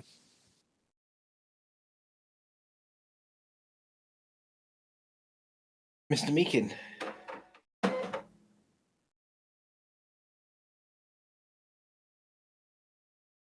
there, Adam? Making a prescription. Oh, is he? How do you know that? Did he say that? Meanwhile, did you have a question? We can air it while he's waiting. Maybe he can hear us. No, not really. I just don't think that the minute we start talking about like perspective, I think the bricks and the house building thing is the best one for the normie to get the head round. I think it was. I know this is a dig, but it's not meant to be. But if you'd have used that guy would have died quickly. I thought that's where he was going, to be honest. Not saying you didn't go good, but I thought you were going. I didn't need to, though, did I? He did it for me. Yeah, I love his remark. Yeah. Well, that's a good one. Yeah, I think that's when he realized he slit his own throat. The other thing as well is that like these people realize that they do have to lie to be a ball earther. All right, when you first come into the topic and you don't realize, yeah, at that point you can be genuinely like honest and make errors or whatever. But when you're presented with like literally contradictions in terms, or where you've got to redefine terms to do stuff, or you've got to say stupid shit like definitions don't have meaning or whatever it is that Ruhif says, when you get to that point, you know that you're lying, but you just gloss over it as though it's minor. Anthony, it's not too far to see. It's too far to resolve. Yeah, but if you can't resolve it, you can't see it. Yeah, same thing. Correct. It was like the conclusion of the point yesterday with 10th Man and Brian. 10th said that if they've got a correction but it doesn't work, Brian was saying that then there is no correction, and I kind of agreed with Brian on that. If the correction doesn't work, then the correction doesn't. Well, they haven't got a correction. It's the same I as didn't saying say that. I didn't say that. You said that they've got a correction, but it doesn't work. I said they have a worker. Okay, you want me to say it? Because context is important. They have a workaround. Trying.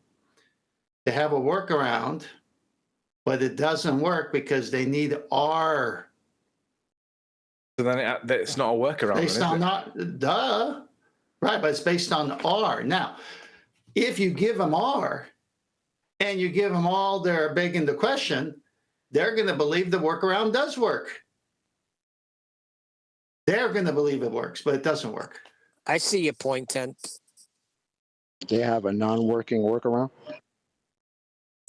Yeah, that's what it is. It's called the labor market. It's pretty tight. See, that to me is a contradiction in terms, because if it's a non-working workaround, Brian's point was, then it's not a workaround, and he is right with that. If the workaround doesn't work, then they haven't got a workaround. No, to them, I'll do it. It's the same thing. Yeah, you can do it with him now. I love this 10th. Now you can do it with Sleeping Warrior. Just I'll do it one last time because I'm tired of it. They have a semi-diameter correction and a parallax correction, which they think works around for the workaround. But in order to claim semi-diameter, you got to have a globe with an R, so it doesn't work. End of story. Yeah, and I understand that, but if it doesn't work because of R, then it doesn't work, right? Okay, so why are we going past the fact that a section cannot work on a curved surface and then say, I'll give you all that. I'll give you diverging zeniths. I'll give you all. Why give them anything? They're dead. Exactly. Why play with zombies? Yeah, they might bite you and you'll become a zombie. Yeah, I don't like that fact. I don't like the fact that the tool itself cannot work on the curved surface. It's an angle measuring device. You need two straight lines, common point, a vertex. Simple as that. The only claim I've ever made reading their books. I also read their books and see how they try to slide around it. Well, if I can kill them with that one silver bullet, that's the one I'm going to use and not let them slide anywhere. I see both sides. I can see both. That's why I said he can do what he wants. Everyone go do what you want. Brian likes playing with his food. It's like saying we have a non-visible visible horizon. Yeah, I love that shit. Brian is a grown man. If he wants to play with his food, he can. If Will Smith wants to smack Chris Rock, he can. Yeah, but if did it he was really Mel smack him? Gibson, he would have got arrested. Yeah, that was interesting. Very political. And I don't actually think that there was a punch, but if there was a punch or a slap, I'm struggling to accept that it wasn't set up anyway. It seems very politically motivated. Well, if you're going to play with the belief that it might be serious, then no. if it was Mel Gibson, then okay, I see that. But Mel Gibson might not be his friend. Chris Rock chose Or let not me. to press charges. Yeah, I know. But let me ask you another Only when question. you Hold on. assault strangers do they get charged. No, but let me ask you a question. Say it was The Rock up there. You think Will Smith's gonna smack him? I don't think so. Feel ashamed. I feel ashamed. Just go look at Master B. You know what it was for when you see the last light of Master B.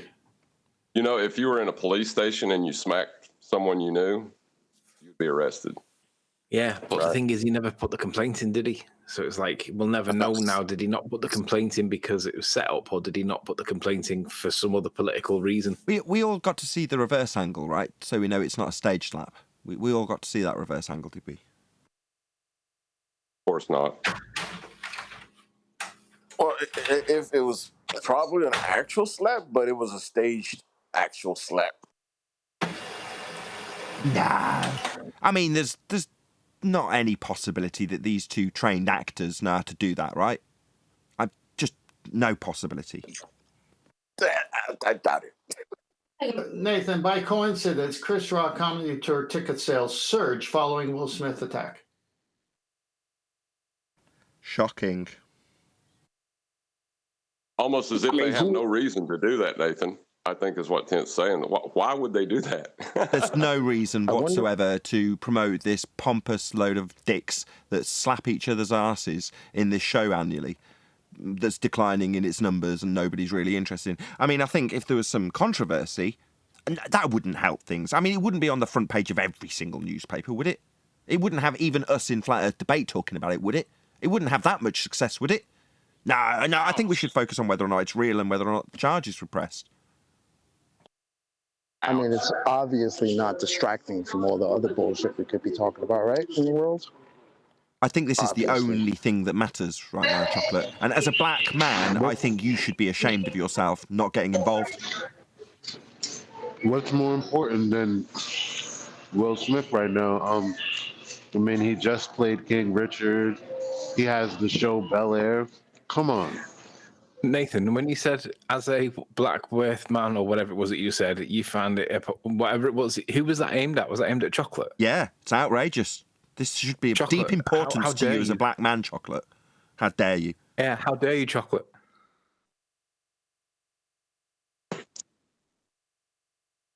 Not that the fact that Will Smith is a man has anything to do with this. That's not relevant.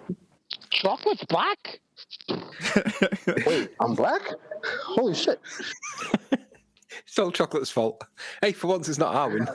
It depends on who you voted for. Another theory on the matter as well. Go on, whoever that was from Discord. I heard another theory on the matter as well. Now they're going to try to censor what comedians could actually say. Okay. No, now you can go up and smack a comedian if you don't like his joke. Not only that, but you know how back in the days, they start trying to, they made that an example of, I mean, they always use superstars or whatever to make an example of what you can and cannot say and, PC or whatever. Now they're going to make it, comedian needs to stay away from saying crude things about other people. You don't know what disease or whatever they have. Well, you shouldn't be able to criticize someone. So, one of the few people throughout history that's been able to criticise the elites are comedians. Jesters, basically. So if you look, how long ago is it that Ricky Gervais just took the piss out of everybody, the elites? Yeah, that's his privilege as a jester. That's what jesters do. We watch the elites squirm uncomfortably while the comedian takes the piss out of them in front of the people. That's what a court jester does. Takes the piss out of the king and queen in front of the people so they can all have a laugh at them. Yeah? Because that's a way of dissolving political issues very effectively. Well, in this case, they're taking away that very blunt tool, if you want to call it a weapon, that comedians have. That's all this will do. So, no, there will be consequences if you say something that offends somebody on stage. That was their privilege. That was one of the few powers they had. So that's going to be taken away because of this complete nonsense. Okay, whatever. Can't believe we're talking about it, to be honest, but there we go. Can't control the panel. It's the after show. What can I do? Well, I have a quick redirect on this because, like, I was talking about an orthographic view of an orthographic view, right? Have you ever heard anyone justify why they need an orthographic view of an orthographic view to explain what we see? No. I don't know. It's just how it's I don't know done. if that's ever been addressed. That's just how it's done. Yeah, the orthographic inception now. Yeah, that's exactly what it is. You know, because you have the celestial sphere, which is an orthographic view of a flat plane model, right? And then you have an orthographic view of that model that they call Earth curve to explain the horizon. But why would you have to do that if the first orthographic view is explaining reality? Like, why would you have to make another orthographic view that contradicts that orthographic view just to explain something? Well, because the first one is the utilization of perspective. The second one is the hijacking of perspective. They're very different things. Maybe one of them could be orthodontic. But does that make sense, John? So in the first instance, when you're talking about your equatorial plane, that's utilizing perspective, isn't it? Yes, yes. Right. Well, that orthographic view is detailing a relationship between the stars and yourself if you move away from them. Perspective. Well, that's great to develop the flat plane model and the dome of the heavens when you hijack the tool and its arc and put that up in the heavens and then say that's the surface. So you've hijacked perspective and turned an angle into a sphere. But then when you're on that sphere, you've then got the tricky problem of having a horizon that isn't representative of your Earth curve edge unless you say there is no such thing as perspective. On a flat plane, we'd see New York from England. So you've got to remove perspective from photographs when showing the maths of Earth curve edge horizons. In other words, you just remove that perspective that you use to turn the flat plane into a sphere, get rid of it from anything that you photograph ever. Right, yeah, but you see what I'm saying? Like, as far as how do you justify it if you believe in a sphere? I'm too far removed from it now to think back to how I would have thought of it. Like, what is the justification to someone who's an anti-flat earther, let's say, or someone new to this subject? Why would you need an orthographic view of an orthographic view? That just seems insane. Yeah. Got to go through a lot of hoops to turn a flat plane into a sphere, John. Yeah, that's a big hoop for me. I just, it seems. Come on, man. Was that chocolate? Well, it's just that yeah. When you say it's surplus to requirements, it's actually antithetical to requirements because you wouldn't have been able to obtain the first model if the second model is true. Yes. It undermines the first model, so you have to compartmentalize those two descriptions. Yes, correct. One undermines the other. Yeah, that's what I'm trying to get at. Like the reification of that reification is detrimental to the first reification, but that's what everything's based on. Yep. This is the crux of the current argument, though, isn't it? I mean, it's nice that you're detailing it in such terms. Their whole paradigm is based on a flat plane angle measurement to begin with. They then create a model from it, and then they derive a further model to remove perspective from what you see if you're ever going to compare it to what they claim is the result of their acquisition of flat Earth angle measurements turned into a sphere. That was pretty concise. I'm quite impressed with myself. Yoo-hoo, hit the super chat. We've got Played Piper in chat skanking. Come off mute and share your refraction knowledge with the audience, please. Right now.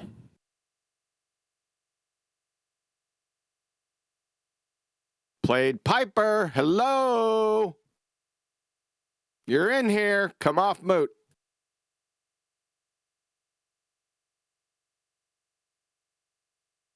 Nope. Bye. Continue, Nathan. I wasn't saying anything. It was 10th, I think. No, that was chocolate. Come on, man. I was trying to successfully shift the topic of conversation, but it did not work.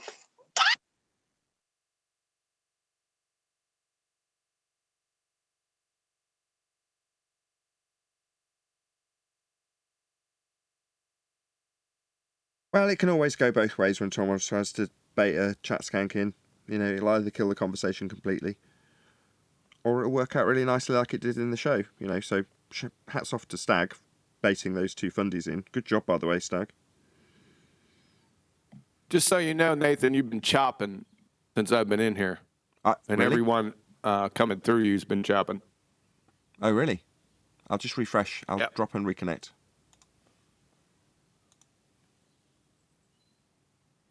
Da, da, da, da, da, da, da. Is that any better? Check, check. Am I nice and clear? Check, check, check. Kind of low. Sound great to me. It's just you, QE. Give me a full sentence. If woodchucks could chuck wood, then chucking wood, woodchucks would chuck. Something like that. How much wood could a woodchuck chuck if a woodchuck could chuck wood? Nah, you're chopping. And it's low. And it's low. Chopping, he was chucking. You're chucking. That was a good one. Yeah, everybody's roboting. Okay, then there's something wrong with my connection, so I don't know what to do. That sounded good. Okay, well maybe it's sorted itself out now. You're coming through all loud and clear over here, Nathan. Yeah, it seems fine, mind. I think it's just a connection with Discord issue. I've refreshed. There's not a great deal else I can do. Right.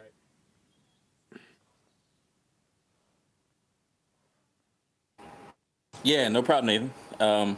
Sometimes it works, sometimes it doesn't. Getting the Smack chat the skanks in computer. there, but Yeah, we got computer issues. I got one, so there's no show today on mine because I haven't reached my computer guy yet. He's just swamped, so I won't be live today. Ballbusters is probably a no-go this weekend, too. Okay. Good. Because I'm away, so that's a bonus.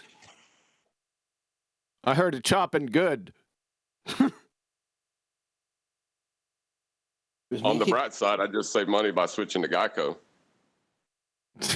It was me, King John. Yeah, I heard him. I heard "ud," and I figured he put a G in front of it. Could have been Robin Hood. Robin Hood. Yeah, right.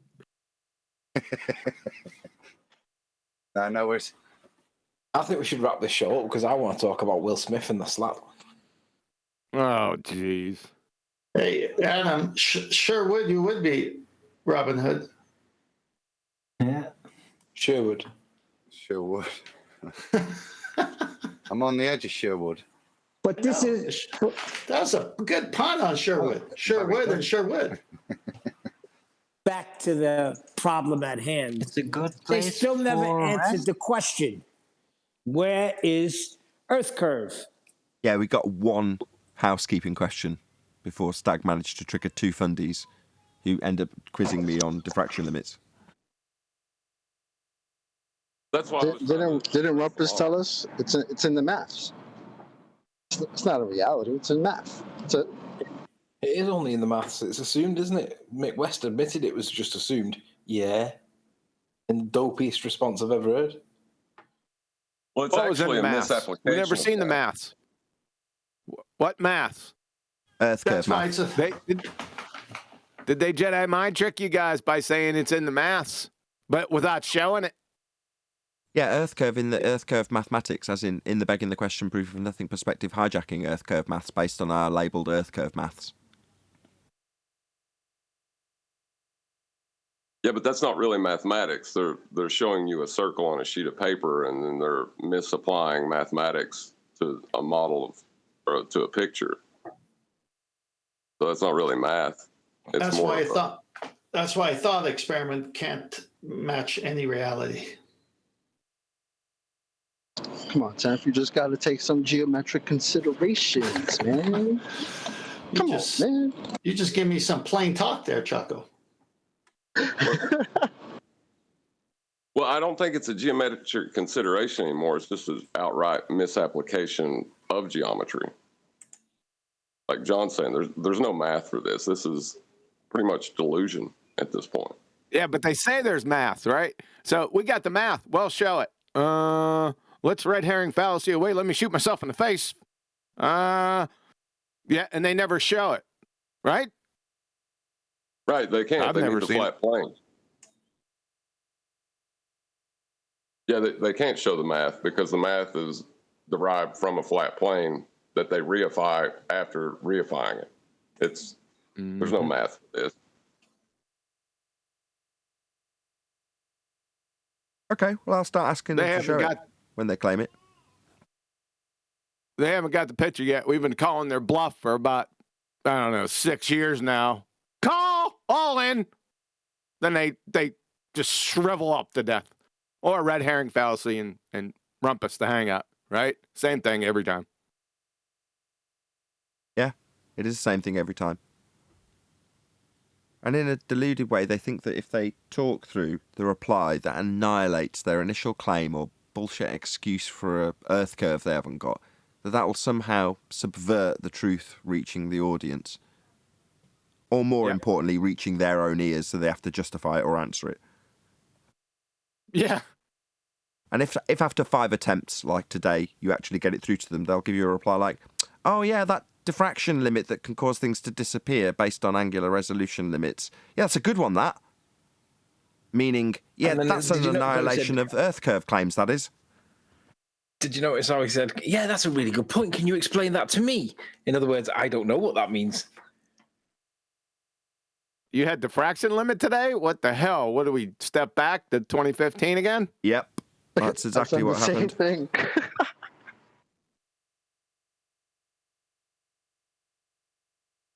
Yeah, it was kind of embarrassing. It's been a little bit since this argument has been pretty much done. I mean, we got throwbacks like what was his face? Who's that guy? Zanuck. That's all I have anyway. Not Zanuck.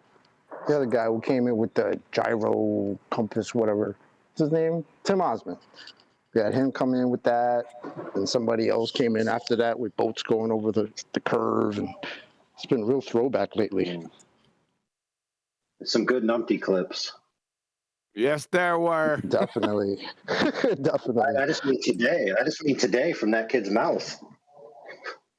Both of them. I missed a good one then. Shit. The rally criterion has nothing to do with distance and what you can see. It only has to do with how far away things are and you can't resolve them. Yeah, that was a great quote. Like, what?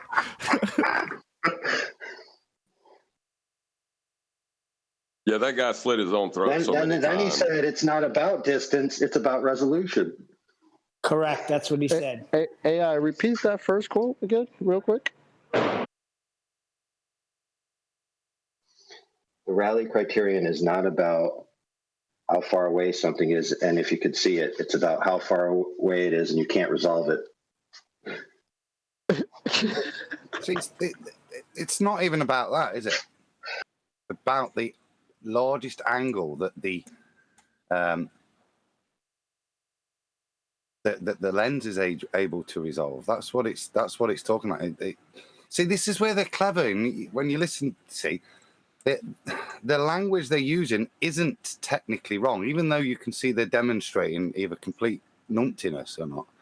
Their language is actually nuanced correct. Because it hasn't got, and like I said, it hasn't got distance in it because it's not relevant at that point. You're just dealing, the Rayleigh criterion is dealing with what the lens will be able to resolve. Yeah. And it's expressed in radians. Wavelength. It uses the wavelength of light and the aperture size to calculate that. But the units of resolution are in radians. Right. Yeah. So because then that's the same, isn't it? So 100-foot object at 100 feet is the same as one at 1 foot. If you see what I mean. If that would take up the same angular size, So Right. when you then apply it to the reality you're looking at, the angle you've calculated, so you could say, well, I would be able to see a 100-foot thing at this distance. I wouldn't be able to see it at this distance based on its angular size. Right, but you're going to compare calculated. two calculations of angular representation in radians. So you're looking at something and how big it is in radians, which is your angle to it, as opposed to how far it is. And you can say, after you've calculated that at this distance, you've got X amount of radians, i.e. this angle to it, and then beyond it you haven't. But that's a comparison with distance thrown in after you've calculated it in radians, which is your calculable angle, based on what you see. Well, that's what it's calculating. So when they say, as you put it in a nuanced way, distance has got nothing to do with it, well, I suppose you could say that's correct. However, it has absolutely everything to do with the resolution limit at a distance, because you can compare it after you've calculated it with a distance that something's disappeared at. It's just that simple, right? Yeah. Objection. Oh, here we go. I was just about to round out, John. Go on. Well, how don't can you round have out. an angle? Oh, sorry. He's telling me not to round out. Go ahead, John. I Go just ahead, interrupted John. for a second. Go ahead. Then I got something after you. Okay. Let's turn the lights off. What I was going to say is, how can you have an angle without distance, and can that be demonstrated? The angle in the Rayleigh criterion relates to the lens. So you're calculating what's the smallest angle that this lens is going to be able to resolve. Yeah. Now, from that, you then take that knowledge and then you apply it into a different, from the Rayleigh criterion, then into angular size reduction at distance. Then if I know I've got a 10-foot object, then I can see at what distance it's smaller. No. You're butchering this, Adam. So, sorry. If you've got a person and you're using the Rayleigh criterion, right, it's calculating angular resolution, right? Well, if you're looking at that person and you want to know whether or not you can see the whites of their eyes versus their entire body, then the Rayleigh criterion is going to give you what's the use of the distance? You're talking about the resolution of a person's face versus their entire body at a given distance based on the angle to a particular part of it. And in the same way, you can calculate the angle to the bottom part of the deck. Well, that doesn't necessarily give you any distance. It just gives you how wide of an angle you're seeing in the field of view that's presented to you, and then calculating it based on the lens and what it can see at a given angle. That's all you're doing. So the distance... Hold on, but see that... Go on. You're saying the word angle, right? But an angle is two lines meeting at a corner creating a vertex. How can you discuss an angle without the lines? You're saying that the angle measurement has an intrinsic part of it, which is the line and therefore the distance. Is that your contention? Right. For that angle to exist, there must be the two lines. That's our current argument. How am I supposed to say you're wrong?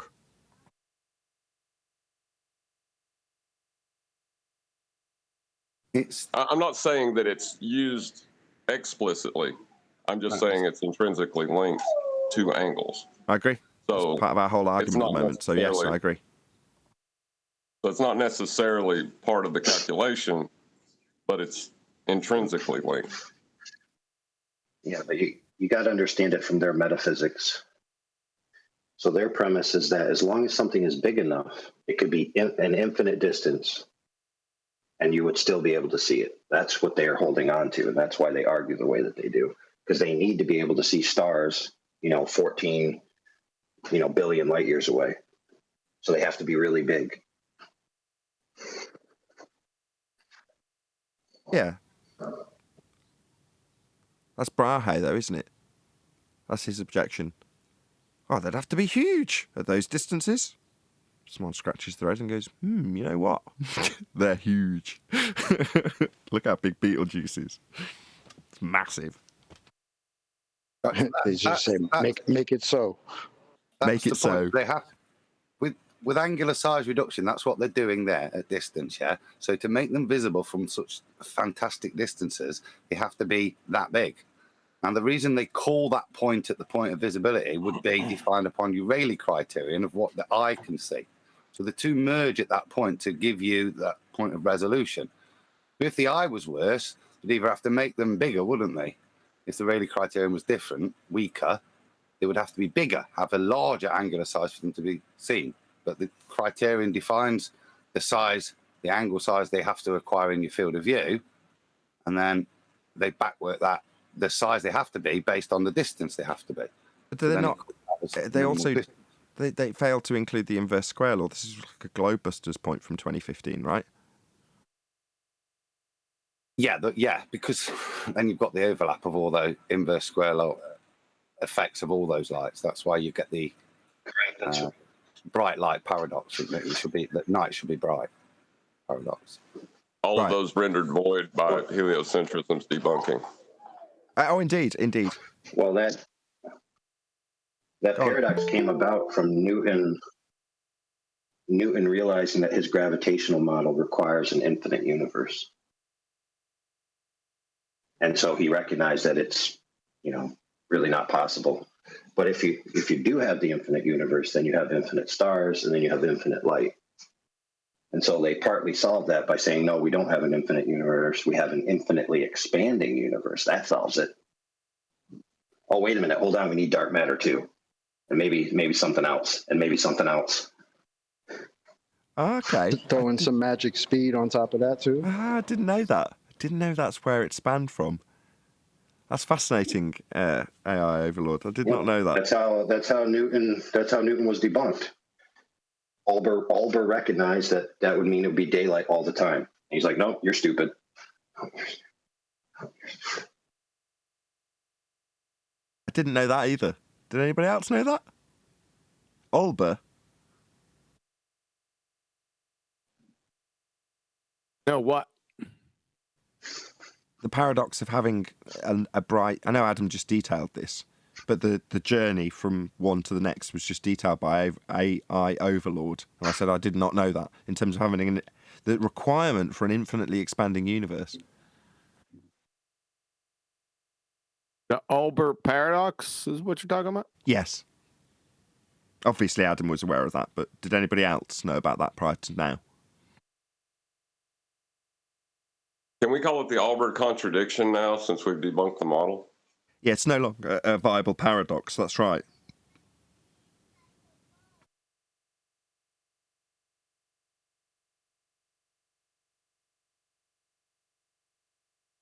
Once you establish that your acquisition of flat Earth angle measurements to these lights in the sky to derive the mapping of the surface is then going to be bent into a spherical surface that then needs an infinite distance applicable to these stars, or the distance that they apply with Kepler's third law, either at vast distances are no longer applicable, because the measurement that they use that has to be pushed out to an infinite distance based on an R value insertion into, guess what, flat Earth elevation angle measurements.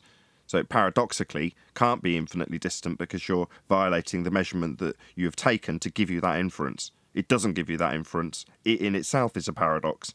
So the paradox that comes after, the paradox of bending your line from the angle measurement to make it a sphere, and how that would leave you with a daylight effect when you've got the stars at such great distances still be visible, that no longer is a paradox. It's nonsensical. The paradox comes in the assertion that there's a sphere when measuring a flat plane. There's the paradox. I don't know if that could be a paradox. That's just a contradiction. It's just stupid. Reality. You're right. I, as soon as I said it, I thought, that's a stupid statement. It's not a paradox. It's just stupidity.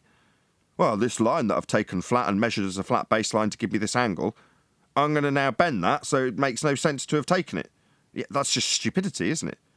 The whole globe concept is idiotic. Well, they need their bulgy bottom triangles, Well, if you could just get past that, Nathan, then you could accept heliocentrism. And I can explain to you everything else with paradoxes.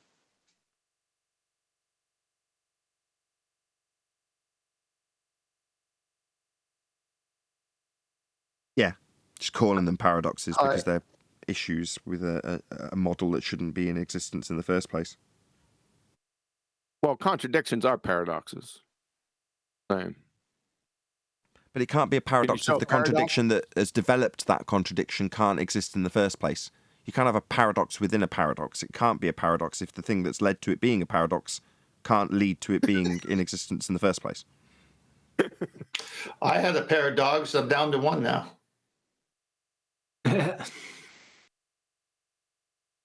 Well, I had something for the show, but he's on deafening mute now. So has the show ended? No, you're on deafening mute. He just started chat skanking. He had a comment yesterday, coffee hose, numpty dipshit, that since we have refraction, then the whole sextant argument implodes. That was his argument yesterday. Really? Yeah. Yeah. So what he's actually saying, the sextant argument from his side implodes. So they must not use sextant. That's how stupid this guy is. Well, when you said that, that's what I heard. I was like, what, did he just debunk sextants? Like, what is he, cornball? Yeah, it don't work for them. So a measurement doesn't match his reality, so let's just throw the instrument away?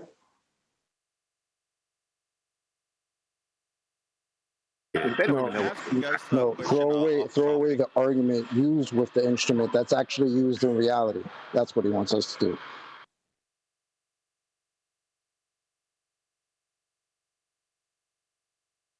Can I ask you guys a question off topic? Feel free. Yesterday, Nathan, we were arguing about the Coriolis effect, right? And Kosha and a couple guys were saying that they never said that the atmosphere was in lockstep with the Earth. Do you guys remember if they were? Because I remember they were saying that that was the case, that it was in lockstep. Am I wrong, or did they say that? I don't know if they said that or not, but let's just clarify the two positions. The globe position, they don't move in lockstep. There wouldn't be any drift if they did. They have to be separate reference frames for there to be a claim of Coriolis. So if they're saying, no, we don't claim the Earth moves with the atmosphere, say, all right, well then a flight time from Charlotte, North Carolina would only be an hour and a half, because Earth would be turning underneath the aeroplane to give you Coriolis deflection. That doesn't happen. So if they're going to revert to the original globe claim that there is drift because Earth turns underneath, that's the actual globe claim. Well, we can show that that doesn't happen with a hot air balloon, or you if you jump up and down, or a flight. Okay, so I understand. We were saying that a couple of them have said that. SX. A couple of them have said it. A couple of them have said it, have made that claim. I can't remember exactly which ones because they're sporadic, and some of them will say that and then go the other way and say the opposite, that it's not. And we do see the Coriolis. But for Kosho, I know for a fact he said 100% that hurricane winds move in a straight line. So that was fun. Okay. That was my question. Thank you, guys. Regardless. Sorry. Can I ask a question too? Yeah. Okay. Can you hear me? Yeah, go ahead. Yeah. I was asking yesterday about the using the almanacs to like reverse engineer a map. Yep. And I think you thought my question was about getting a map of the sky, whereas I was really asking about reverse engineering a map of the ground. No, I fully appreciate what you were asking. Because I'm just wondering if you were able to take, sextant readings in certain parts of the, whichever model you're in. There'd be you'd be able to prove one way or the other, wouldn't you? Yeah. No, you're right. I mean, my lofty ambitions were to do this from day one, and tracking the sun on a flat Earth was my way of trying to show where there was anomalies between what was the azimuthal equidistant projection and the I can't remember the piece of software we were using. I think it was time and date, and how what you actually observed at solar noon didn't match with what was claimed to be solar noon on the map. And we showed that in a couple of instances over the course of 48 hours of non-stop filming with people phoning in with their sun at either sunset or sunrise or at solar noon. And like I say, out of that, there was only 2 examples, I believe, that didn't match solar noon with what they said on the map. So therefore, we showed there was discrepancies when we projected it down onto the azimuthal equidistant projection, showing it's wrong, versus what we can show as the GP of the star at a given time, versus what the map says should be the solar noon of the sun at that time. But that's as far as me personally, or me and a lot of help from a lot of people in the community got from that exercise very, very, very early on. It's a lofty ambition, and what you've recognised, I recognised straight away. And yeah, you're right. There's something else he said. Go on, John. I was going to say, he said, whichever model you use, I'd just like to point out that they're all flat Earth models, except for the reification of those models they call a Earth curve calculator. It's just a misapplication of mathematics. So they're all flat Earth models, just so we're on the same page. No argument there. It's just, I'm thinking like, if you could be, out to sea in the southern hemisphere, or have people in New Zealand and the southern part of Australia and the southern part of Africa and the southern part of South America all at once, or like if you were to be like, say you're on the AE model, like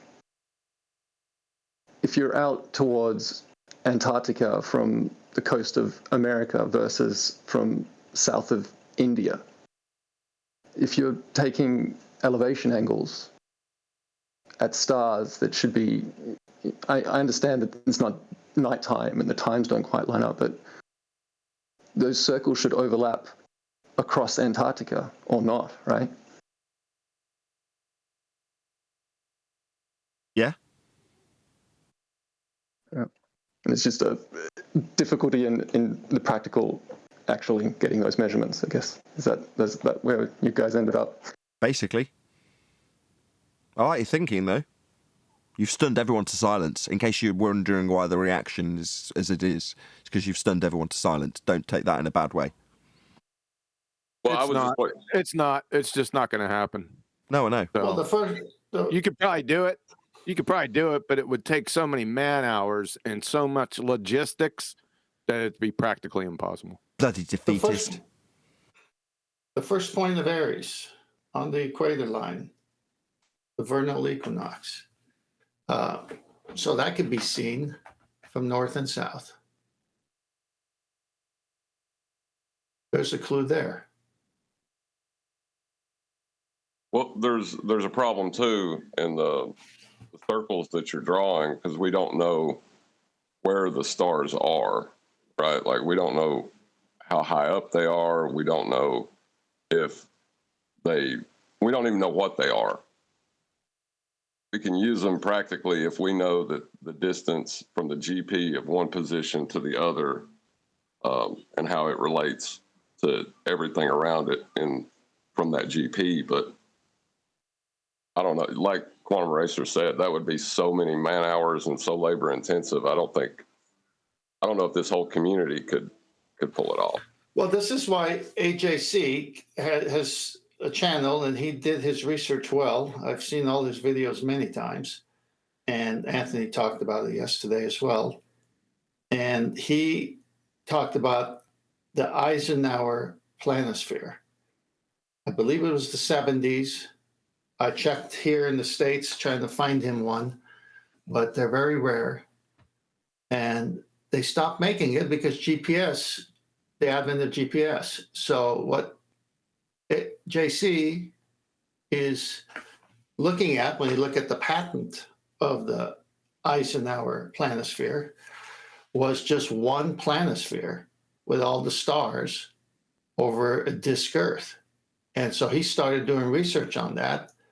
And there was one on sale on eBay. Someone grabbed it, and he tried to buy it from that guy, and he wouldn't give it to him. So he went to design his own. So that's where he's at, trying to replicate that Eisenhower planisphere, where instead of getting from this northern hemisphere and from this southern hemisphere, it's just all on one, which is kind of a cool idea.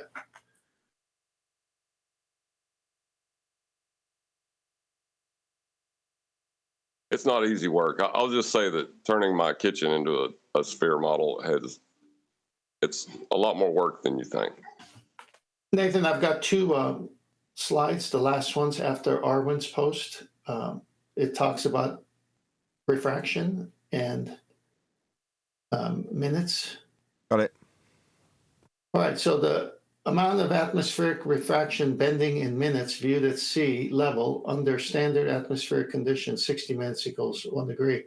So you can see here when it's directly elevation above horizon 0 to 90. Well, at 90, there is no refraction because it's coming vertically down. But as you tend to get closer to the horizon, you can see at 5 degrees is 10, and at 0, it's really bad, 35. And at 20, it's 2.6. And we've read many times from sextant books that you're better off not taking any sides 15 degrees to 20, just because then you don't have to worry about issues. But then if you read the bottom one, which is from a blog from a navigation school, and I'll go to the second half because it relates.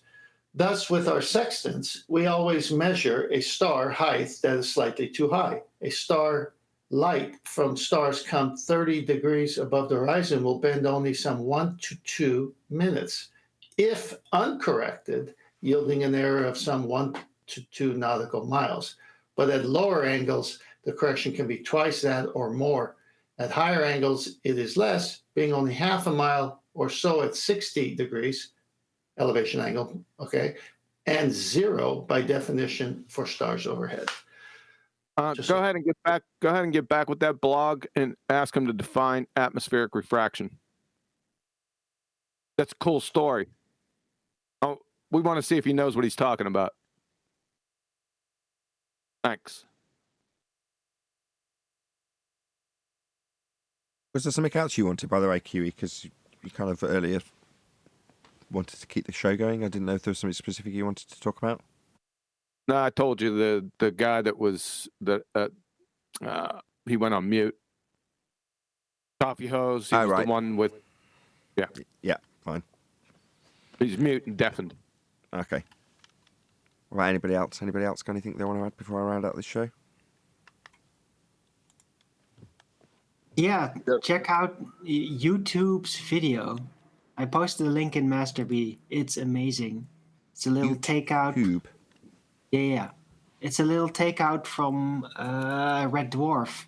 But man, did he ever call it. Check it out.